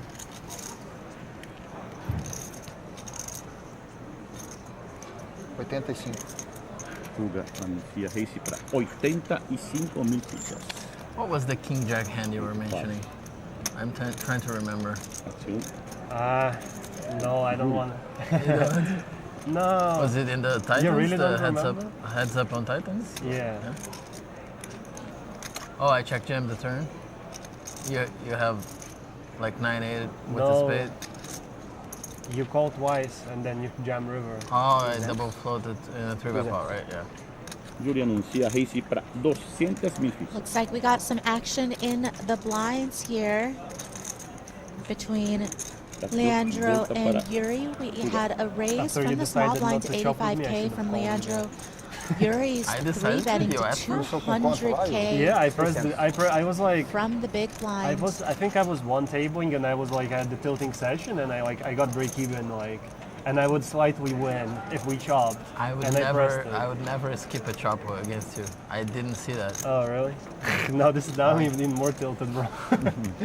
Looks like Leandro's got a real hand. 4-bet shoves. I think I bricked the whole Sunday session, like literally. He's gonna fold. And I had like one table somewhere, and I was like, "Fuck it, I'm gonna max away the Titan." Didn't even look good, but I was like, whatever. And yeah, got break even from that. Anyway, it was nice. Yeah. Vladimir, big line. So from now on, if your head's up, I'm always up for a chop. Oh, okay. Oh wait. 14.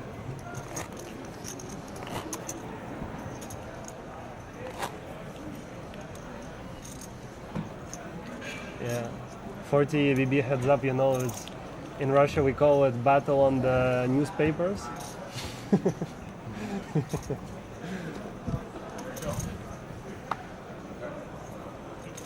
For actually 40 it's okay, but like 20, 15, like... Tá, a partir de agora vai ser Race for them. Bom? Chega o prêmio com la acción.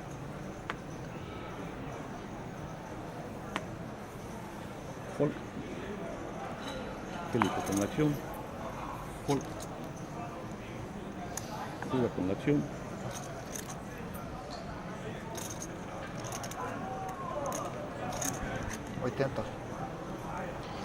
Looks like 80,000. Leandro from the button's gonna raise it up to 80K. Vladimir con la acción.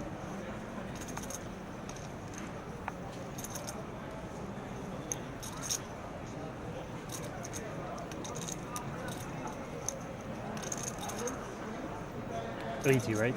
It's 80. 80, yes.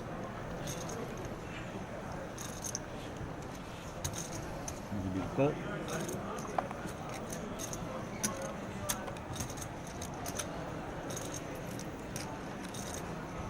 Para.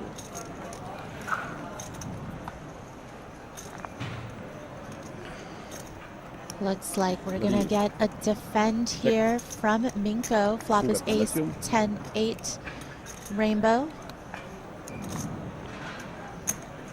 Juga bet. 40 mil fichas. Force. Acción. Vladimir. Minko checks. Leandro's gonna c-bet 40K.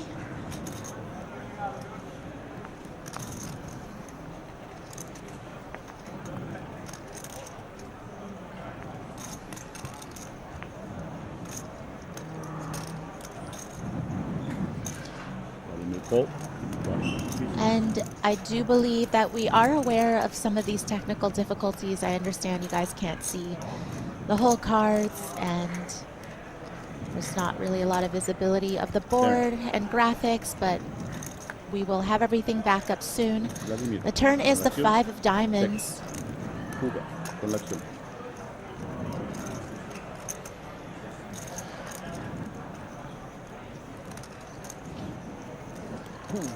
And after calling the flop bet, Minko checks once again.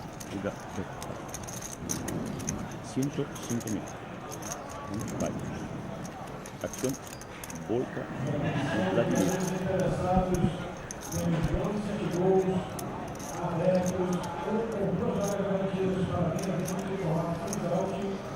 it looks like the field ticker ticked down to 10 players, so we must have lost someone on the outer table. Now we are down to 10, 2 tables of 5. As I mentioned, we will be playing down to a winner tonight.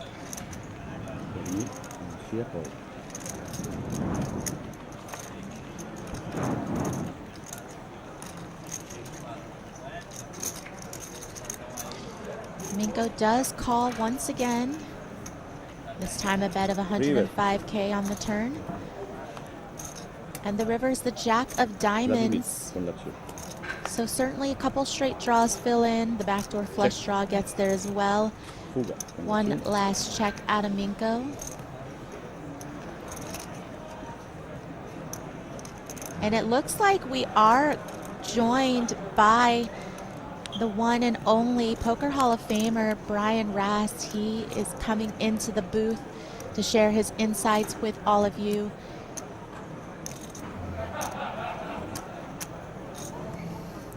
Welcome, Brian. We are sad to see you here, but we hope this is an okay consolation prize to be here with us instead of playing at the tables. Well, I mean, listen, I wish I was playing too. You know, in the 250K that's going right now, starting to get close to the money bubble, but you know, I kind of do this on purpose. It's actually nice when you bust to be able to come over and do commentary and kind of like stay thinking, get your mind off it, just still thinking poker. So happy to be here. You know, going to be a fun spot in the 250K. I mean, that we're covering that right now, right? It's and you know, you've been in the mix for the last several days playing amongst these players, so it'd be nice to hear your insights as we do see Minko call the river bet from Leandro. Hand does seem to be going to showdown with the pot being pushed Leandro's way. Can't quite see exactly what he has, but you know, I'll say, so I actually played I have the card.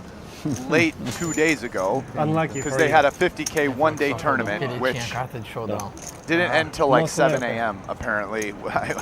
But I actually cashed that. So that paid 15, and the mid cash was 1.6 buy-ins, which is pretty small, right? So my feeling on that was that it was, as far as bubbles go, like not that important. But this, I'm kind of bringing that up to contrast because this tournament, it pays 6, but the bubble is 2.5 buy-ins. What do I need to do? Sorry, I don't understand. So, I mean, it's I thought I did something pretty, wrong. like, decent-sized bubble. And also, like, once you make the bubble, too, you're just, like, right there with 6 people left. You know, pay jumps all the way to first. So it's kind of an interesting how dynamic the payout structures are. yeah, definitely. I feel like I've heard, you know, a couple players just chatting at the tables actually about some of the payout structures in the tournaments. And speaking of payouts, you know, I know everybody saw that there was a sign flashing hand for hand, and that just means hand for hand for the final table, but the actual in the money will be 6 players only. So even though we are playing with 10 players remaining, once they make the final table, that's it. they will still not be in the money. But apparently there's a picture. There will be a picture. So there's that.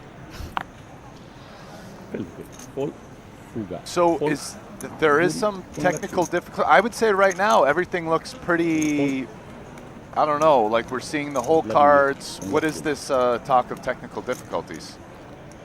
Yeah, I think, you know, we've had a few times where we lost graphics or we lost, you know, some of the other camera angles, but it does seem like you brought us a little bit of luck. It's back up and running now, so able to hear all your insight on the action. Yeah, this is interesting. Over 33 bigs. I kind of think King Jack suited could either come for a raise or a limp. Obviously, no intentions of folding there versus a big blind raise. I think either action is okay. Probably a solver mixes. con l'acción. Flop is 10, 8, 5, couple of diamonds. A lot of coordination and interaction for Crema, of course, with diamonds. Minko sitting there with 2 clubs. There's not a club on board. He's got 2 overs, though. Yeah, somewhat dynamic board. A lot of potential draws. Not the worst board for King Jack of clubs, but not great. And this could be an interesting hand because King Jack will probably put money in. Like, I don't expect him to fold to a flop c-bet. And then obviously 9 high. Gonna with draw equity might keep betting. So could shape up to be an interesting hand.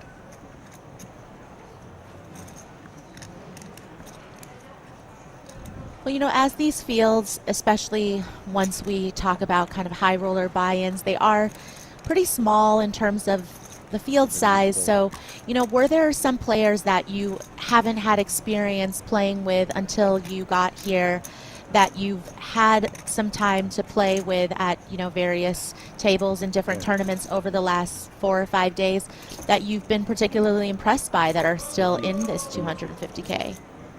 Oh, certainly. I mean, most of the guys here I haven't really had an opportunity to play with before, right? I mean, I would say it seems like the Brazilian kind of high stakes, no limit community is a lot of like online tourney regs, right? Even in the biggest online tournament games, but I just don't play online tournaments. So, you know, a lot of really great players from there. Now, some of the guys that play more mix or in America more, I have, like Joao Simão actually lives in Vegas now, or at least he has a house there and is there part of the time. You know, Yuri Martins actually lives in Miami and plays a lot of mix. So both of those guys, you know, and maybe a few others I have, but just a ton of guys, you know, some of their names are going to escape me, but like Hugo, for example, has impressed me with his play. Some of the guys here at this table, as well as, this isn't actually the table I was at the other one. Oh, quite a large number of the high stakes online no limit regs have impressed me with their play, and I didn't really know them before coming here. So do you feel like for you, you know, when you go into kind of a high buy-in tournament where you haven't necessarily played with a lot of your opponents before, do you think that you tend to, you know, just start everybody out on an even playing field? Is there, you know, maybe an underestimation of skills? Are you just feeling it out as you go? Like, how have you adapted and adjusted to what you see, especially also being on commentary as well and then jumping into the field? Yeah, it's a good question, and there's kind of a lot of different answers to each part of it. I mean, I would say that it's very contextual as to like how I interpret, you know, somebody who I don't know who they are. You know, I mean, coming into this, you know, even just with Jeff, we were here in the commentary booth, and he's telling me, oh, like this, you know, this whole table is full of guys that just make the big online tournaments on GG and whatever every week. You know, so I'm assuming now at this point these guys are very good online no limit players. You know, also just the size of this buy-in in Brazil is going to attract a lot, and at this point there are a number of quite good Brazilian players. So here my assumption, also it's like how old are they, what do they look like, but if you see a guy who I don't know what he looks like here, and he looks like he might be an online no limit, you know, 28, 32-year-old guy, I'm going to assume he's pretty good at no limit hold'em. You know, exactly how good, I don't know, but that would be my assumption here. You know, it might be different if I'm in some random World Series of Poker event in Vegas and I didn't know who the person is. Like, I'm probably more likely to think they're not really good at that point. So it does matter where I'm at, what, you know, who's playing, how big the buy-in is, right? Like, I'm a little bit more likely to think someone I didn't know 40. in this 250K who looks like he's 30 years old with a hoodie and glasses, is probably quite a good player, as opposed to, you know, maybe somebody with the same kind of profile, but like in a, you know, 50K real or 25K real buy-in. You know, maybe they're both pros, but maybe one, I'll assume, is probably at a higher level than the other just because they're playing, you know, something that's like 5 to 10x the buy-in size, right? Which you would assume at some point that kind of like selects for how good you are. Not always, but a pro that can afford to play like the largest buy-in live events in Brazil's, you know, probably making some money.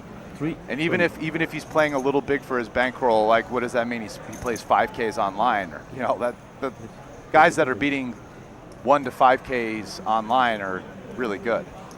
So yeah. So yeah, I don't know. There's a lot of ways to slice it, but I definitely did not come here underestimating at least like how good like the top pros are. You know, my assumption is that they're very studied, good, and aggressive, you know, young players. And speaking of aggression, Boyanovsky goes all in here with his flush draw, gets the fold out of Minko. Boyanovsky, again, you know, had a bit of a tough day, did come in to day 2 as the overall chip leader, but has certainly lost a fair bit of his stack to various players, you know, just a couple failed bluffs. Certainly was amping up the aggression early when he did have the big stack. And now has about 11 or 12 big blinds.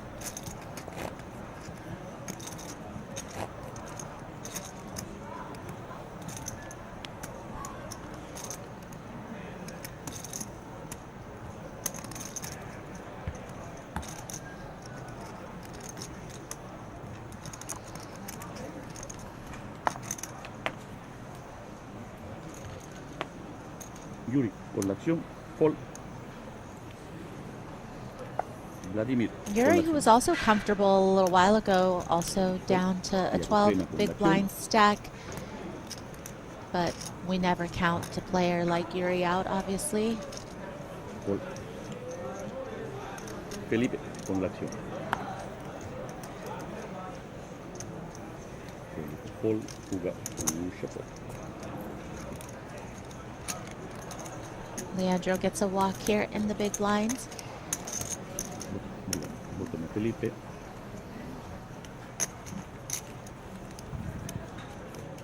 So yeah, in this tournament, I would expect that players will play probably on the whole as if there's the most bubble pressure of at least, I mean, I think I've played all the high roller tournaments so far, so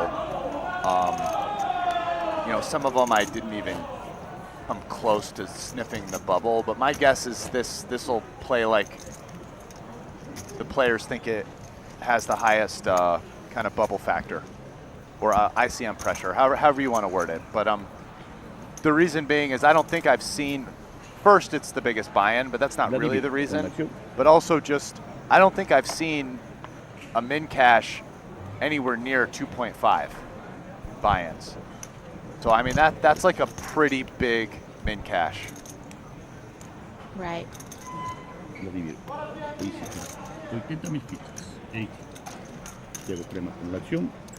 So, and I mean another thing to keep in mind is 10 is getting close but still kind of far, right? Out of these 10 people, 40% of them won't make the money.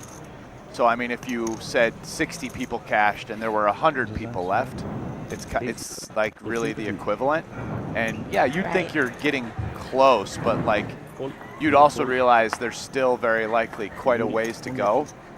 And that's kind of where we're at right now.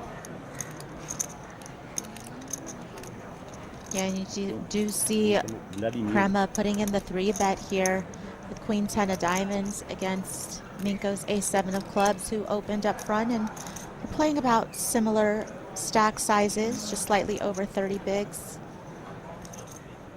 I kind of think, yeah, there's not going to be, he's not very likely to call that.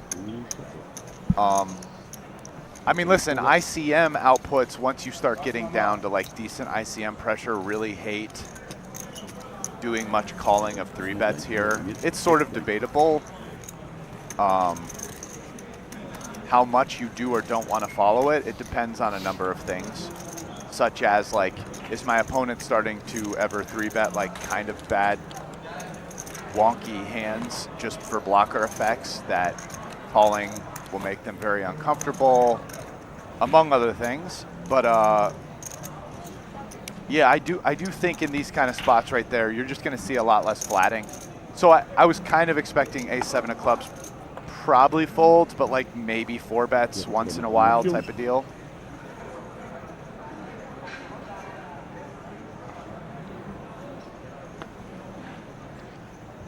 Crema, after taking down that last pot with the 3-bet, wakes up with aces.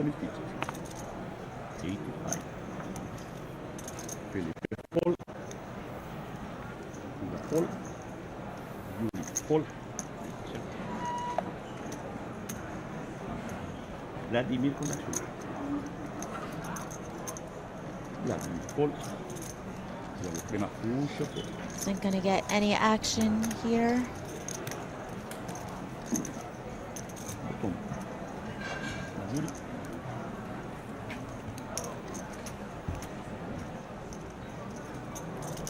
Obrigado, senhor. Tava quanto? So this is interesting, I guess, just to talk a little bit about this spot more from a macro perspective.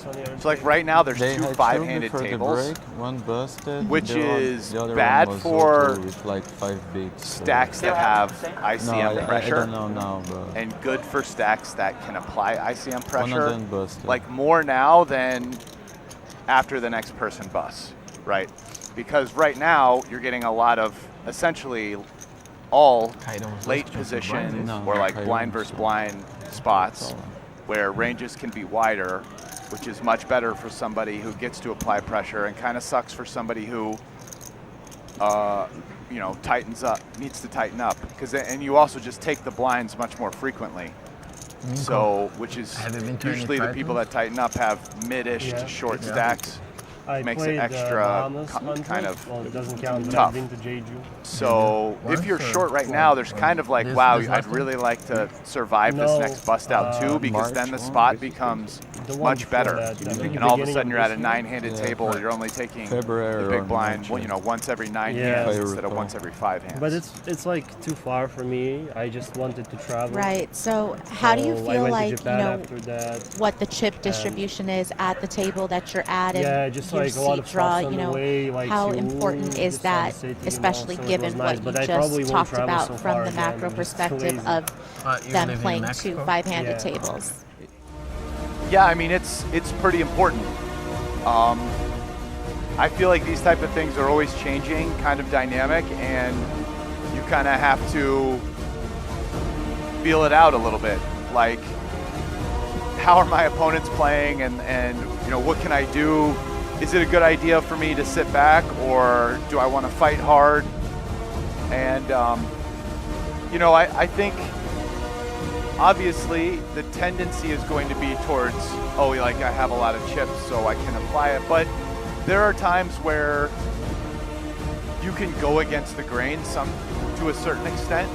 Like one of these would be some of these short stacks here, finding some reshove spots that are like kind of close, maybe ones that would be really small minus EV passes on an ICM solve, but you kind of decide that, well, the truth is, right, like if I think this 5-handed match could go for another 20 hands, right, or something, like, yeah, I'll just like blind out. So I actually kind of, you know, ICM isn't really doing a good job with the future game, and I kind of need to take stuff that they're calling like small minus EV, because like maybe it's not, right? Like they're just, right. You know, you end the tournament next hand and calculate or whatever, and that's not really, that's overestimating how I'll do based on, you know, future ICM solves or whatever. So yeah, it's like that's one of the kind of fun things about playing tournaments now, and even comparing what you're supposed to do to outputs that you can get from all these different solvers, because I do think that there's quite a bit of art to reading the science, so to speak. And it's like anything. It's everything's super dynamic, and not only does it depend on the situation, it even depends on what your opponents are doing, which to a certain extent is also you making a judgment call, right? Like, you never really know, like, oh, is my opponent kind of going for it here and being super aggressive, or is like he just getting a lot of good hands, right? Like, if you have 100 hands, maybe it starts to become kind of obvious, but over 15 hands, it's not that hard for someone just to like get like 4 really good starting hands. You know what I mean? Like, it happens. Right. So yeah. Yeah,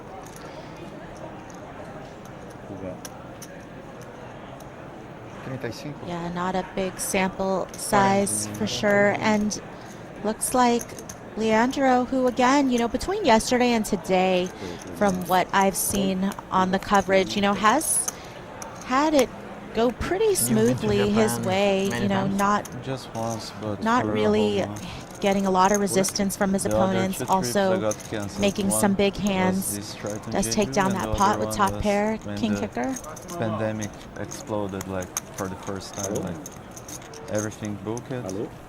Like, if it was 1 week earlier, the trip, I would be stuck there for months. Would be great, actually.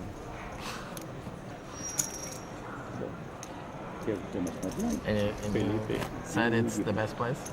There's a look at the trophy that the winner will take home tonight, along with the top prize. Os 500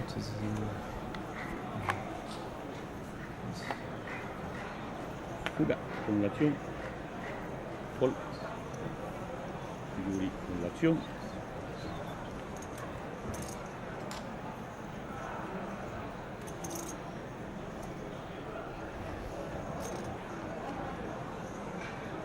Yuri down to sub 10 big blinds, has ace deuce suited. All in. He's going to go all in. Vladimir con l'acción.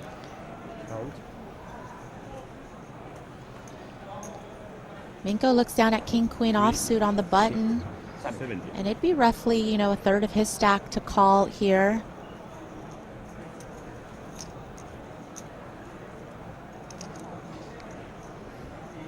Yeah, this is a tough spot. It's plus chip EV. He has to you are dominating quite a few hands. Fury has well under 10 bigs. I think I like this. He can fold that. Basically, he can fold it to the small blind, and he's committed versus the big blind. I think this is a good play. My guess is it's one of his weaker offsuit hands that calls. Like, he probably folds king jack off. I take no ace on the flop. I mean, you got to think, like, Yuri is shoving all suited broadways. That's he greedy. dominates all That's those. greedy. That's a big mistake. And even some offsuit broadways that he dominates. How can I not be greedy? Sure, you're kind of point? behind a bunch of ace-X stuff, but not by that much. I can be. And, yeah.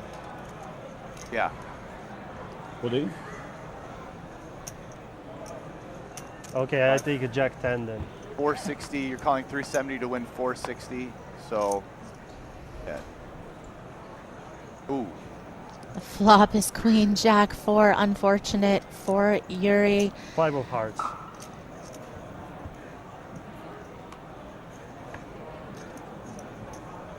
Turn is the 9 of spades, so yeah. Down to the river, Yuri is looking for an ace.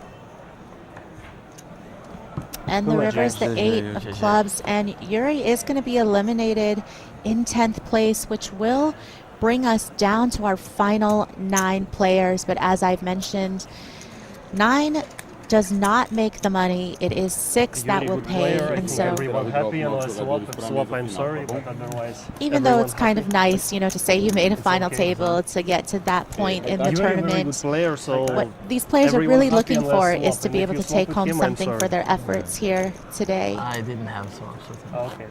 I'm happy. Then everybody happy. No, I had. He has a piece of everyone. Wow, this 250K trophy is pretty nice. I will say that. It's big as well. Yeah, I can't wait to see what the Big Daddy 500K buy-in trophy is going to look like. O Nuts são espadas, acho. Eu não sei, só fala high card, vai começar nesse final. I'm your bubble reporter, and if I'm here, you know what just happened. You saw it, our bubble just burst, and now we have the final table defined for you at BSOP Millions in our 250K Super High Roller in the High Roller Series. I'm super excited for this because the ITM is crew. It's not because you're in the final table that you're going to take some money home. We only prize the top 6 players on this table. So let's see what we're going to have for the rest of the night. Oh, All right, looks like we are going to combine to one table, and because of that, we will obviously be taking a short break as all of these players consolidate their chips, do the redraw.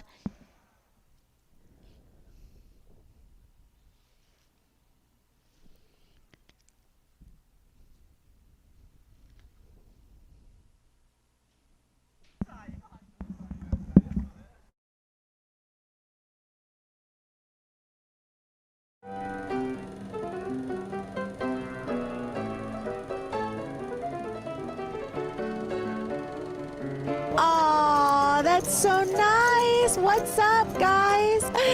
It's okay. I could read it, even though it's the order is a little messed up. Oh, there's our guys again. Oh, I love it, but I appreciate it. You guys are so sweet. I love you guys.